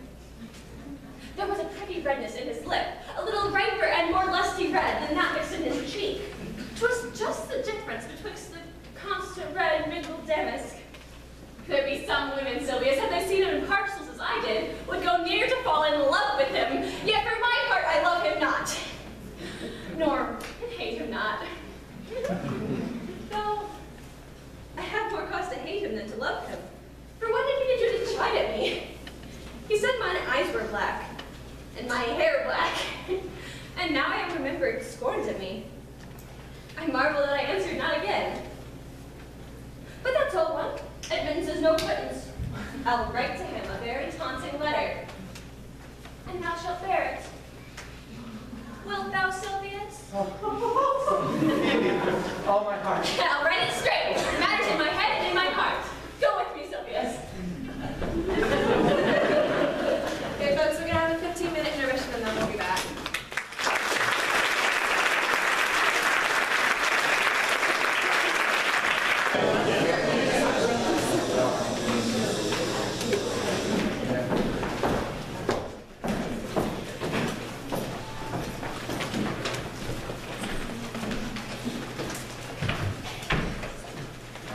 Pretty youth, let me be better acquainted with thee. They say you are a melancholy fellow. I am so. I do love it. I'm laughing. To be in the extremity of either is an abominable fellow, and they betray themselves to every modern censure worse than drunkards. Why, it's good to be sad and say nothing. Then 'tis good to be a post. I have neither the scholar's melancholy, which is emulation, nor the musician's, which is fantastical, nor the courtiers, which is proud, nor the soldiers, which is ambitious, nor the lawyers, which is politic, nor the ladies, which is nice. Nor the lovers, which is all of these. It is a melancholy of mine own, extracted from many simples, compounded from many objects, and indeed the Sunday contemplation of my travels wraps me in a most humorous sadness. A traveler? By my faith, I think you have great reason to be sad. I fear that you have sold your own lands to see other men's. Than to have seen much and have nothing is to have rich eyes and poor hands. Yes, I have gained my experience. And your experience makes you sad? I'd rather have a fool to make me merry than experience to make me sad. And to travel for it, too. Good morrow and happiness, sweet Rosalind. Nay, got by you, and you talking blank verse. Farewell, Monsieur Traveler. Look you lisp and wear strange suits, disable all the benefits of your native country, be out of love with your nativity, and almost chide God for making you that countenance that you are. Or else I should scarce think you have swam in a gondola. Why, how now, Orlando? Where have you been all this while? And you, a lover? And you serve me such another trick. Come no more in my sight. My sweet Rosalind, I come within an hour of my promise. Break an hour's promise in love? He that will divide a minute into 1,000 parts, and divide but a part of the 1,000th part of a minute in the affairs of love. It may be said of him that Cupid hath clapped him o'er the shoulder, but I'll warrant him heart whole. Pardon me, dear Rosalind. Nay, and you be so tardy, never come in my sight more. I'd rather sleep as been wooed of a snail. Of a snail? I am a snail. For he brings his house on his head, a better jointure than I think you make a woman. Besides, he brings his destiny with him, and... What's that? Why, horns, for that which you are fain to be beholding to your wives for. He comes armed in his fortunes, and prevents the slander of his wife. Virtue is no horn maker, and my Rosalind is virtuous. And I am your Rosalind. It pleases him to call you so, but he hath a Rosalind of a better leer than you. Come, woo me, for now I'm in a holiday humor and like enough to consent. What would you say to me now, and I were your very, very Rosalind? I would kiss before I spoke. Nay, you were better speak first, and then when you were grappled for lack of matter, you might take occasion to kiss. Very good orators, when they are out, they will spit, and lovers lacking, God warn us, matter. The cleanliest shift is to kiss. But how if the kiss should be denied? Then she puts you to entreaty, and there begins new matter. Who could be out, being before his mistress? Mary, that should you, or else I should think my honesty something ranker than my wit. What of my suit? Not out of your apparel, and yet out of your suit. Am I not your Rosalind? I take some joy to say that you are, because I would be talking of her. Then in her person, I say I will not have you. Then in mine own person, I die! No faith! Die The poor world is almost 6,000 years old, and not in all this time has any man who died in his person been illicit in a love cause. Troilus had his brain stashed out with the Grecian club, but he did what he could to die before, and he is one of the patterns of love. Leander would have lived many a fair year, though Hero had turned nun. Did it not then for a hot midsummer night.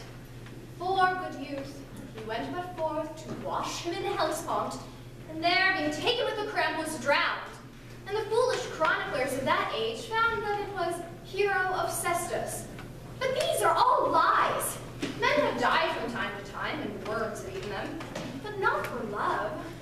I would not have my right Rosalind of this mind, for I do profess her frown might kill me. By this hand it will not kill a fly. But come, now I will play your Rosalind in a more coming-on disposition, and ask me what you will, I will grant it. Then love me, Rosalind. Yes, faith will I, Fridays and Saturdays and all. And thou wilt have me? I am 20 such. What sayest thou? Are you not good? I hope. Then can one desire too much of a good thing? Come, sister, you shall be the priest and marry us. Pray thee, marry us. Give me your hand, Orlando. What do you say, sister? I cannot say the words. You must begin. Will you, Orlando? Will you, Orlando, have to wife this very Rosalind? I will. But when? Why, right now, as soon as she can marry us. Now you must say, I take thee, Rosalind, for wife. I take thee, Rosalind, for wife. I might ask you for your commission. And I do take thee, Orlando, for my husband. There's a girl goes before the priest, and certainly a woman's thoughts fly before her actions. So do all thoughts. They are winged. Now tell me, how long would you have her after you have possessed her? Forever and a day. Say a day without the ever. No, Orlando. Men are April when they woo, December when they are wed. Maids are May when they are maids, but that changes when they are wives. I will be more jealous of you than a barbary cock pigeon over his hen, more clamorous than a parrot against rain, more newfangled than an ape, more giddy in my desires than a monkey. I will weep for nothing, like Diana in the fountain, and that when thou art disposed to be merry. I will laugh like a hyena, and that when thou art inclined to sleep. But will my Rosalind do so? By my life, she will do as I do. Oh, but she is wise. Else she could not have the wit to do this. The wiser the waver. Make the doors upon a woman's wit, and 'twill out the casement. Stop that, and 'twill out the keyhole. Stop that, and 'twill fly by the smoke out of the chimney. A man with such a wife, he might say to his wife's wit, wit whither wilt. You might save that check to you and to your wife's wit going to your neighbor's bed. And what wit could wit have to excuse that? There, to say she came to seek you there. You will never catch her without her response unless you catch her without her tongue. Oh, that woman that cannot make her own fault her husband's occasion. Let her never nurse her child herself, for she will breed it like a fool. For these 2 hours, Rosalind, I leave thee. Alas, dear love, I cannot last you 2 hours. I must attend the duty dinner. By the hour of 2 o'clock, I will be with thee again. Go your ways. Go your ways. I knew what you would prove. My friends told me as much, and I thought no less. That flattering tongue of yours won me. 'Tis but one cast away, and so come death. 2 o'clock is your hour? Aye, sweet Rosalind. By my troth, and in good earnest, and so God mend me, and by all pretty oaths that are not dangerous, if you break one jot of your promise, or come 1 minute behind your hour, I will think you the most pathetical great ones, the most hollow lover, and the most unworthy of her that you call Rosalind, that that may be chosen out of the gross band of the unfaithful. And so, beware my censure and keep your promise. With no less religion than if thou wert indeed my true Rosalind, and so adieu. Well, time is the old justice that examines all such offenders, and so let time try. Adieu. You have simply misused our sex in your love prank. We must have your doveton hose plucked o'er your head and show the world what the bird hath done to her nest. Oh, cuz, my pretty little cuz, that thou didst know how many fathom deep I am in love. It hath an unknown bottom. It cannot be sounded like the Bay of Portugal. Or rather bottomless, that as fast as you pour affection in, it runs out. No, that same wicked bastard of Venus, that was begot of thought, conceived of spleen, and born in madness, that same rascally boy that abuses everyone's eyes because his own are out. Let him be judge of how deep I am in love. I'll tell thee, Aliena, I cannot be out of sight of Orlando. I'll go find a shadow and sigh till he come. And I'll sleep.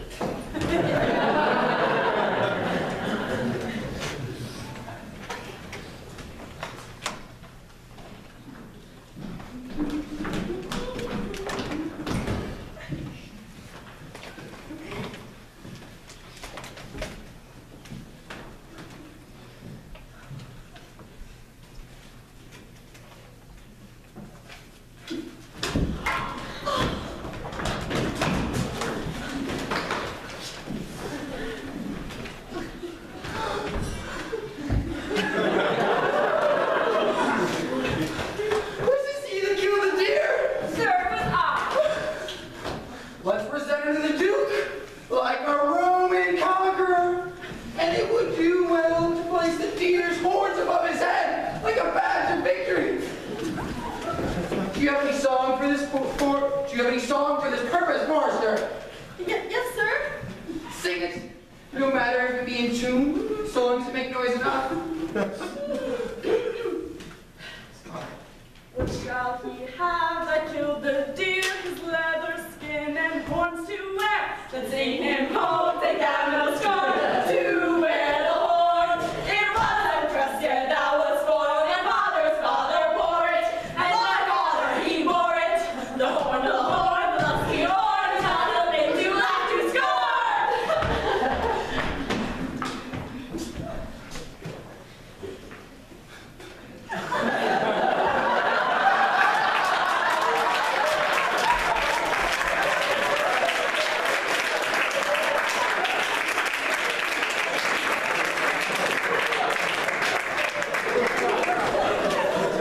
How safe now? Is it not past 2 o'clock? And here much Orlando. I warrant you with pure heart and troubled brain. He hath taken his bow and arrow and gone forth to sleep.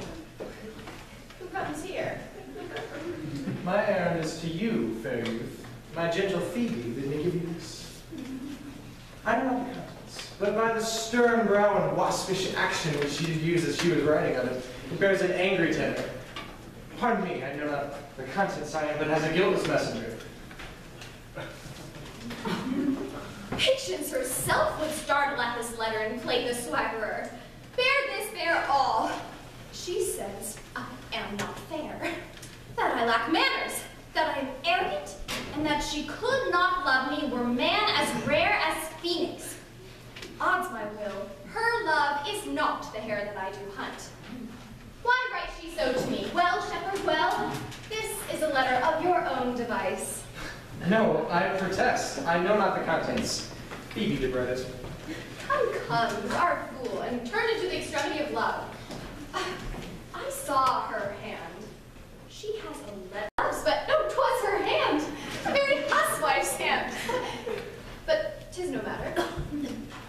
I say she never did invent this letter. This is a man's invention and a man's hand. Sure, it is hers. Why, 'tis a cruel and boisterous style, a style for challengers. Why, she defies me like Turk to not drop forth such giant rude invention. Such Ethiop words, blacker in their effect than in their countenance. Will you hear the letter? So please you, for I have not heard it yet. I've heard too much of Phoebe's cruelty. She Phoebe's me. Mark how the tyrant writes. Art thou God to shepherd turned, that a woman's heart hath burned? Can a woman rail thus? Call you this railing? Why thy Godhead laid apart, warrest thou with a woman's heart? Have you ever heard such railing? While the eye of man did woo me, that could do no vengeance to me, meaning me, a beast. If the scorn of your bright eye have power to raise such love in mine, alack in me what strange effect might they work in my aspect. Whiles you chid me, I did love. How then might your prayers move? He that brings this love to thee, little knows this love in me. And by him seal up thy mind, whether that thy youth and kind will my faithful offer take of me and all that I can make. Else by him my love deny, and then I'll study how to die. Call you this chiding? Oh, poor shepherd. Do you pity him? No, he deserves no pity. What? Wilt thou love such a woman? What, to make thee an instrument and play false strains upon thee? Not to be endured. Well, go your ways to her, for I can see that love hath made thee a tame snake. And say this to her, that if she loves me, I charge her to love thee. And if she will not, then I will never have her unless thou entreat for her. And go your ways, hence, not a word, for here comes more company. Good morrow, fair ones. Pray you, if you know, where in the purlieus of this forest stands a sheepcote, fenced about with olive trees? West of this place, down in the neighbor bottom, the rank of osiers left on your right hand will lead you to the place. But at this hour the house doth keep itself, there is none within. If that an eye may profit by a tongue, I should know you by description, such garments and such years. The boy is fair, of female favor, and bestows himself like a ripe sister. The woman low, and browner than a brother. Are you not the owners of the house I inquired for? It is no boast being asked to say that we are. Orlando doth commend him to you both, and to that youth he calls his Rosalind. He sends this bloody napkin. I am he. What must we understand by this? Some of my shame, if you will know of me. What man I am, and how, and why, and where this handkerchief was. I pray you tell it. When last the young Orlando parted from you, he left a promise to return within an hour, and pacing through the forest, chewing the food of sweet and bitter fancy, lo, what befell. He threw his eye aside, and marked what object to present itself. Under an oak whose boughs were mossed with age and high-top bald with dry antiquity, a wretched, ragged man, o'ergrown with hair, lay sleeping on his back. About his neck a green and gilded snake had wreathed itself, whose head, nimble in threats, approached the opening of his mouth. But suddenly, seeing Orlando, it did unlink itself, and with indented glides did slip away into a bush, under which bush's shade a lioness, with udders all drawn dry, lay couching, with cat-like watch, waiting for the sleeping man to stir.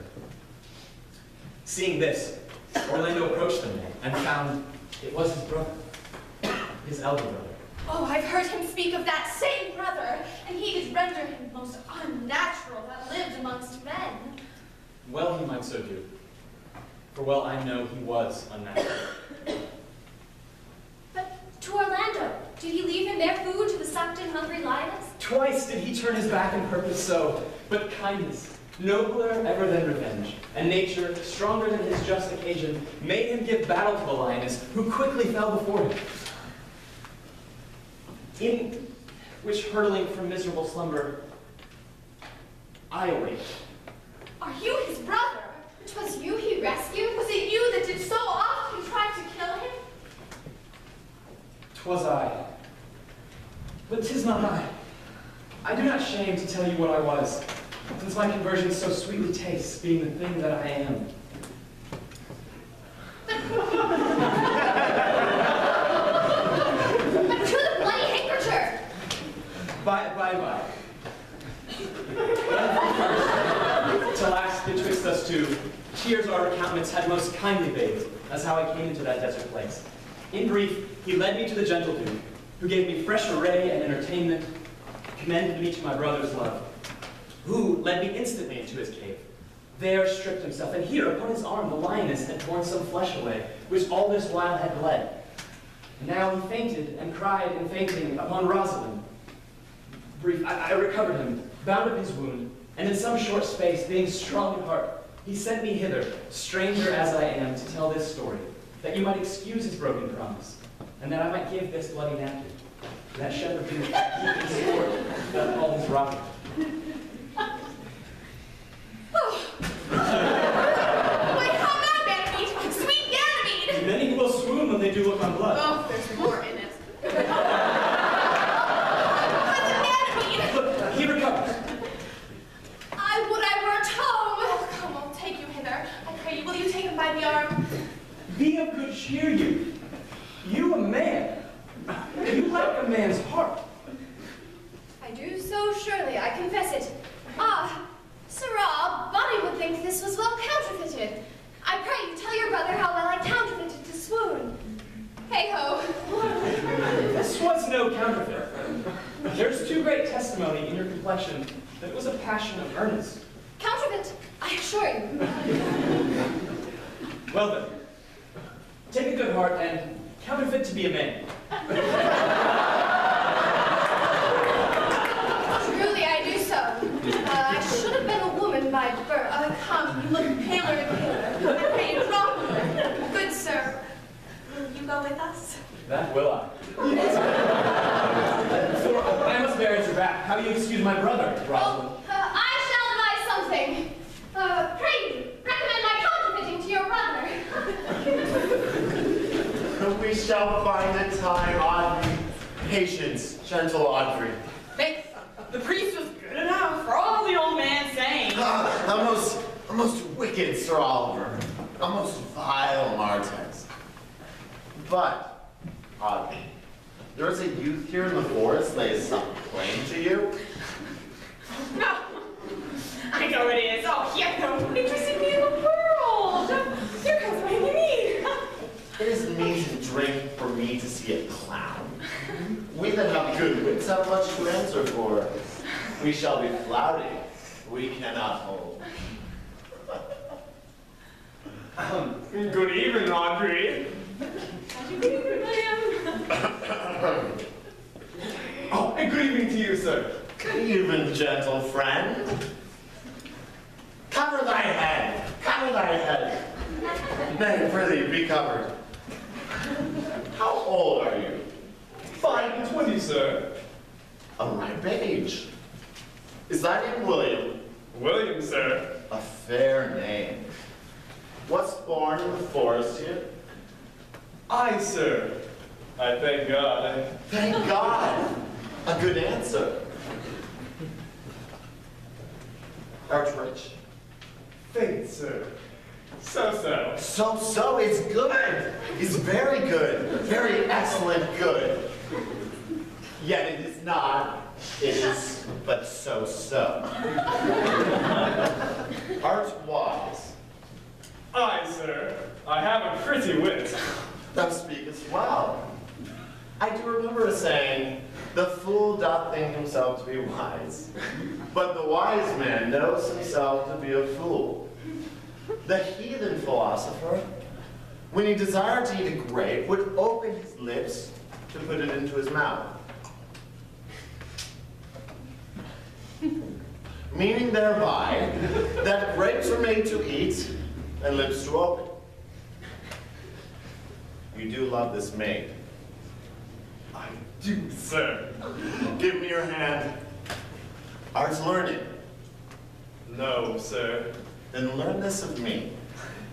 To have is to have, for it is a figure in rhetoric that drink, being poured out of a cup into a glass, By the filling of one doth empty the other. On your writers you can set that ipse is he, but you're not ipse, for I am he. Which he, sir? He, sir, that must marry this woman.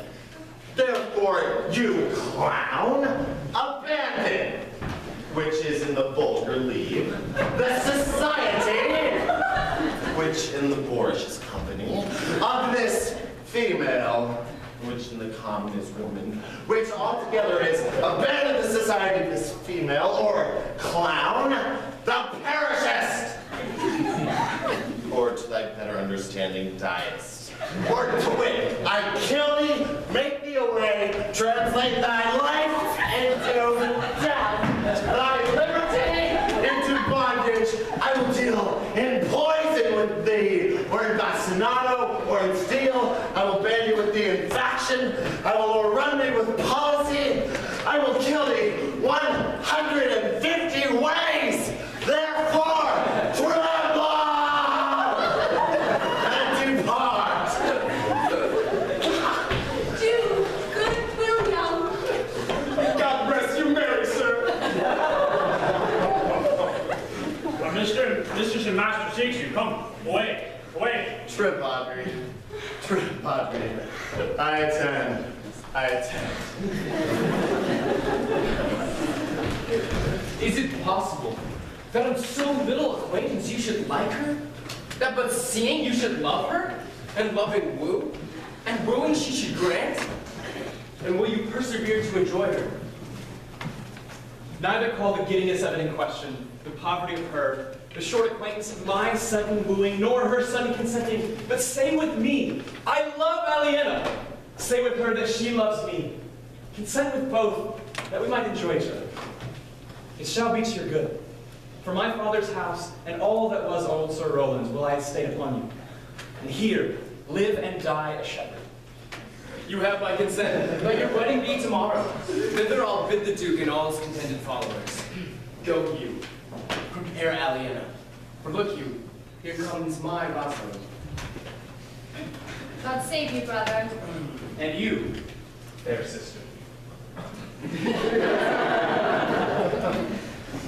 Oh, my dear Orlando, how it grieves me to see thee wear thy heart in a scarf. It is my arm. I thought thy heart had been wounded with the claws of a lion. So 'tis, but with the eyes of a lady. Did your brother tell you how well I counterfeited when he showed me your handkerchief? Aye, and still greater wonders than this. I know where you are. Nay, 'tis true, there was never anything so sudden as the fighting of two rams, or Caesar's personical brag, I came, saw, and overcame. For your brother and my sister no sooner met, but they looked.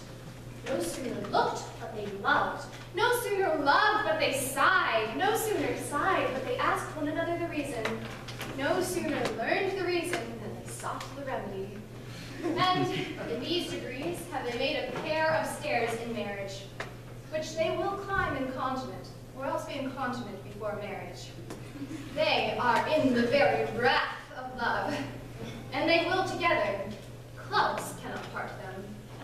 The wedding shall be tomorrow, and I'll bid the Duke to the nuptial. But oh, how sad a thing it is to look into happiness through another man's eyes. By so much the more shall I tomorrow be at the height of heart heaviness. By how much I shall think my brother happy in having what he wishes for. Why, tomorrow can I not serve your turn for Rosalind? I can no longer live by thinking. I will weary you then no longer by idle talking. Know of me then, for now I speak to some purpose, in that I know that you are a gentleman of good conceit. I say not this that you may have a good opinion of my knowledge, insomuch I say I know you are. Neither do I labor for a greater esteem than may in some little measure draw belief from you, to do yourself good, and not to grace me. Believe then, if you will, that I can do strange things. I have, since I was 3-year-old, conversed with a magician, most profound in his art, and yet not damnable. He Rosalind, so near the heart as your gesture cries it out. When your brother marries Aliena, so shall you marry her. I know into what straits of fortune she is driven, and it is not impossible to me, if it appear not inconvenient to you, to set her here, before your eyes tomorrow, human as she is, and without any danger. Speakest thou in sober meaning? By my life I do, which I tender dearly, though I say I'm a magician. Therefore, put you in your best array, bid your friends, for if you will be married tomorrow, you shall, and to Rosalind, if you will.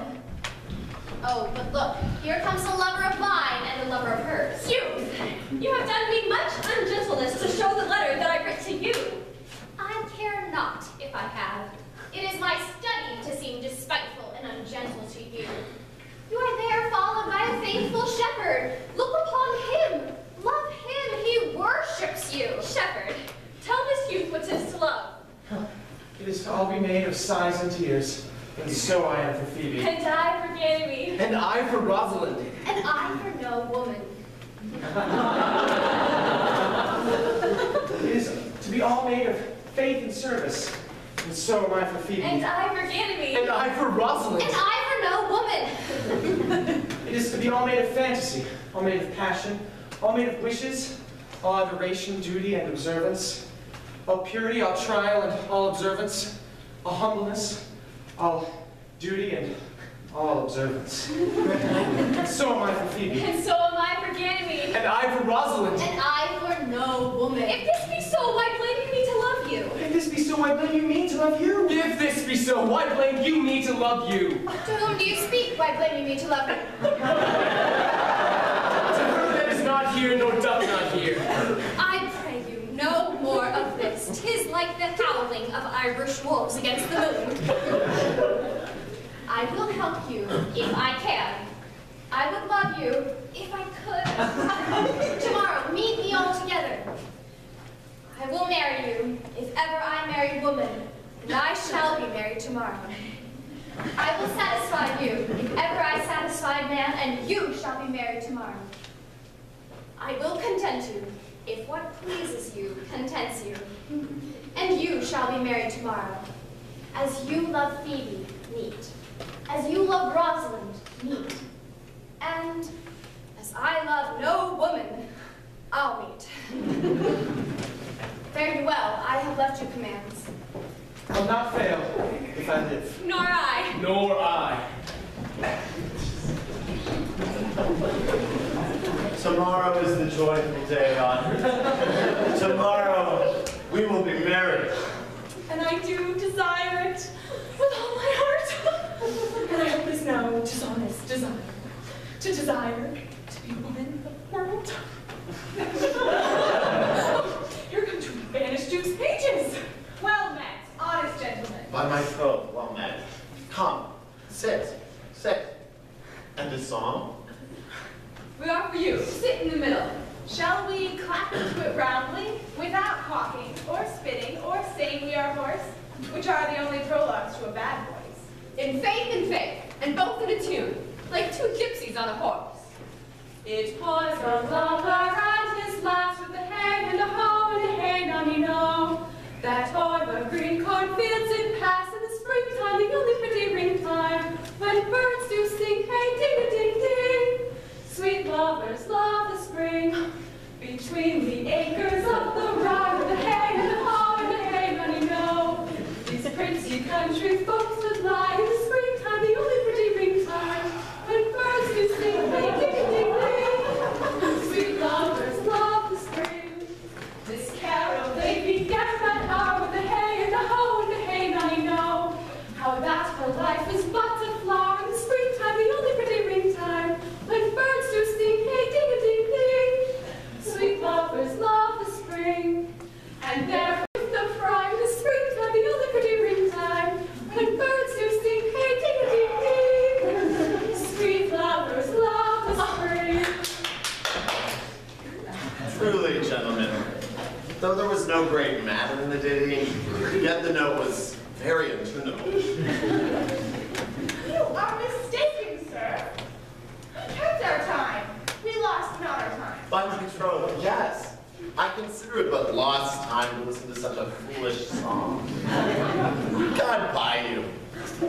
God meant your voices. Come on.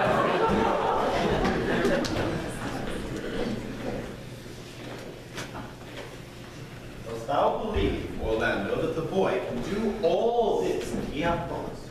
I sometimes do believe, but sometimes do not. As those that fear they hope and know they fear. Patience once more was our compact is urged. You say that if I bring in your Rosalind, you will bestow her here on Orlando. That would I, had I kingdoms to give with her. And you say that you'll marry her when I bring her. That would I, were I of all kingdoms king. And you say that you'll marry me if I be willing. That will I, should I die the hour after. Or else refusing me to give yourself to this most faithful shepherd. So's the bargain. And you say that you'll marry her if she refuses me? Oh, to have her and death for both one thing. I have promised to make all these doubts even. Keep your word, O Duke, to give your daughter. You yours, Orlando, to receive his daughter. Keep your word, Phoebe, that you'll marry me, or else to wed this shepherd. Keep your word, Sylvius, that you'll take her to be your wife. And from hence I go, to make all this matter even. I do remember this shepherd boy, some lively touches of my daughter's favor. My lord, the first time I ever saw the boy, methought he was a brother to your daughter. But my good lord, this boy is forest born, and hath been tutored in the rudiments of many desperate studies by his uncle, whom he claims to be a great magician, obscured within the circle of this forest. There is sure another flood, Lord. And all these couples are coming to the ark. Here comes a pair of very strange beasts, which in all tongues are called fools. Salutations and greetings to you all. Good my lord, bid him welcome. This is the motley-minded gentleman, which I have so often met in the forest. He's been a courtier, he swears. If any man doubt that, let him put me to my purgation. I have trod a measure. I have flattered a lady. I have been politic with a friend, smooth with mine enemy. I have undone 3 tailors. I've had 4 quarrels, and like to have fought one. How was that taken up? Faith, we met and found the quarrel was upon the 7th cause. How 7th cause? Could my lord like this fellow? I like him very well. God yield you, sir. I desire your polite. We press in here, sir, amongst the country copulatives, to swear and to forswear, according as marriage binds and blood breaks. A poor virgin, sir, an ill-favored thing, sir, but my own. A rich humor of mine, sir, to take that no man else will. Rich honesty dwells like a miser, sir, in a poorhouse, as your pearl in your foul oyster. By my faith, he is very swift and sententious. According as the bulls bolt, sir, and such dulcet diseases. But for 7th cause, how was the quarrel taken up on the 7th cause? Upon a lie 7 times removed. Bear your body more seeming, Audrey. As thus, I did dislike the cut of a certain courtier's beard. He sent me word. If I said his beard was not cut well, he was in the mind it was. This is called the quip. The retort courteous. If I sent him word again, it is not well cut, he sent me word. He cut it to please himself. This is called the quip modest. If again it is not well cut, he disabled my judgment. This is called the reply churlish. If again it is not well cut, he would say, I speak not true. This is called the reproof valiant. If again it is not well cut, he would say, I'm lying. This is called the counter-check quarrelsome. And so, to the lie circumstantial and the lie direct. How often did you say his beard was not well cut? I durst go no further than the lie circumstantial, nor durst he not give me the lie direct. And so we measured swords and parted. Can you nominate, in order now, the degree of the lie? Oh, sir, we quarrel in print by the book.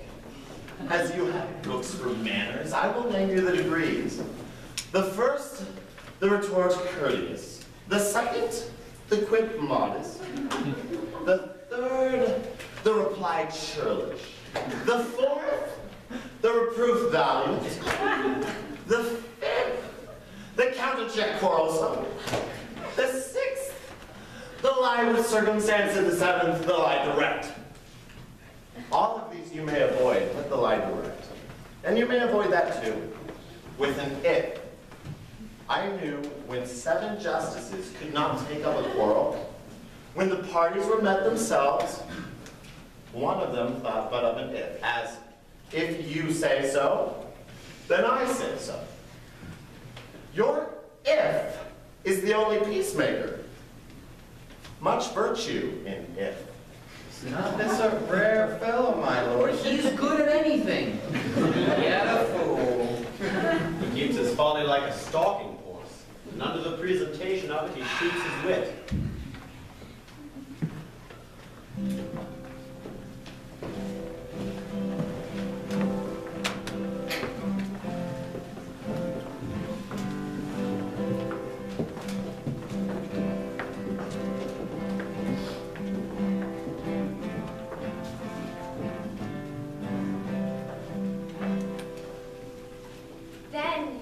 Mirth in heaven, when earthly things made even, atone together. Good Duke, receive thy daughter. Hymen from heaven brought her, yea, brought her hither, that thou mightest join her hand with his, whose heart within his bosom is. To you I give myself, for I am yours.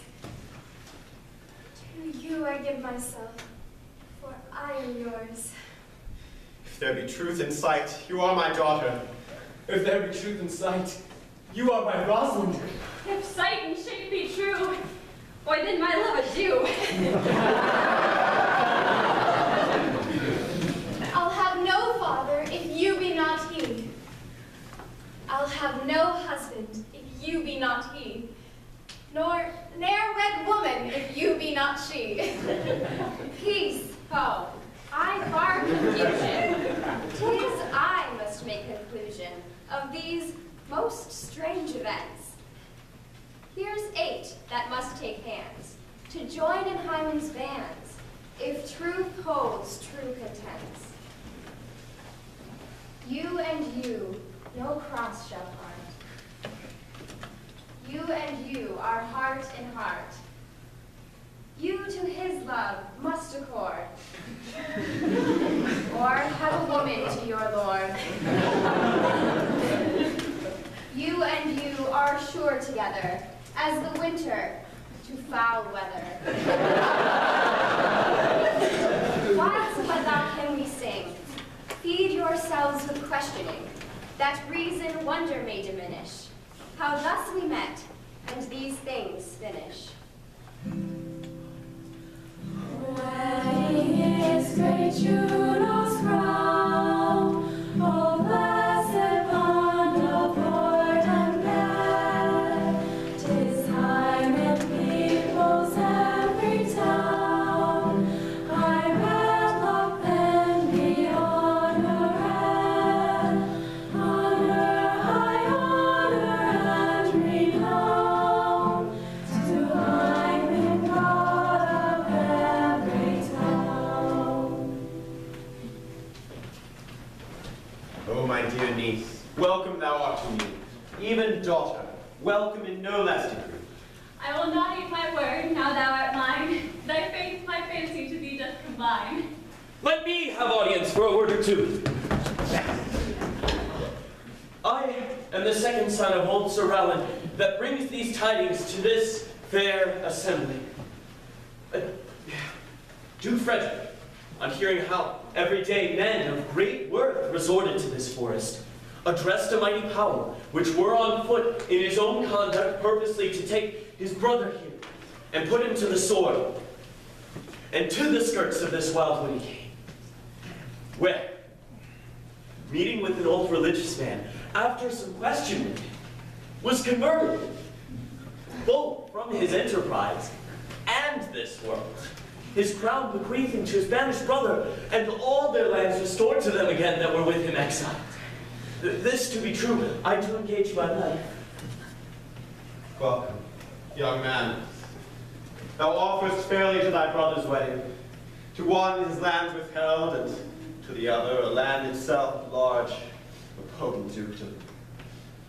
Here, in this forest, let us do those ends that here were well begun and well begot.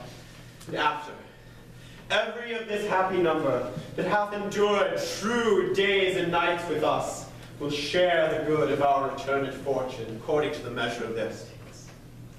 Meantime, forget this new fallen dignity and fall into your rustic revelry. Play music, and ye brides and bridegrooms all, with measure heaped in joy to the measure's full. Sir, by your patience. If I heard you rightly, the Duke hath put on a religious life, and cast into neglect the pompous court? He hath. Shame will I. Of these converts, there is much matter to be heard and learned. You, your former honor I bequeath, your patience and your virtue well deserved it. You, to love your true faith. You, to love, land, and great allies. And you, to a long and well-deserved bed. We were wrangling, for thy loving voyage is but 2 months' victual. So to your pleasures, I'm for other than dancing measures. Stay, Jude, stay. To see no pastime I, what you would have, I'll stay to know at your abandoned cave. Proceed. Proceed. We will begin these rites, as we do trust they'll end in true delights. It was a lover and his lass with the hay and the hoe and the hay I know. And o'er the green cornfields it passed in the springtime, the only pretty springtime, when birds who sing hey ding a ding ding. Sweet lovers love the spring, between the acres of the rye with the hay and the hoe and the hay I know. The pretty country folks would like in the springtime, the only pretty ringtime, when birds who sing hey ding a ding ding. Sweet lovers love the spring.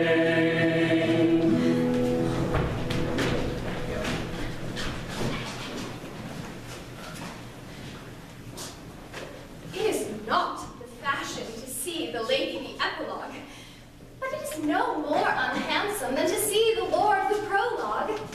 If it be true that good wine needs no bush, then it is also true that a good play needs no epilogue. But to good wine they do use good bush, and a good play proves the better with the help of a good epilogue. What a case am I in then, that am neither a good epilogue, nor can insinuate with you in behalf of a good play? I am not furnished as a beggar, therefore to beg will not become me. My way is to conjure you, and I will begin with the women. I charge you, O women, for the love you bear to men, to like as much of this play as please you. And I charge you, O men, for the love you bear to women, as I perceive by your simpering, none of you hates them, that between you and the women the play may please. If I were a woman, I would kiss as many of you as had faces that pleased me, complexions that liked me, and breaths that defied me not. And I am sure that as many of you as have good faces or good beards or sweet breaths will, for my kind offer, when I make courtesy, bid me farewell.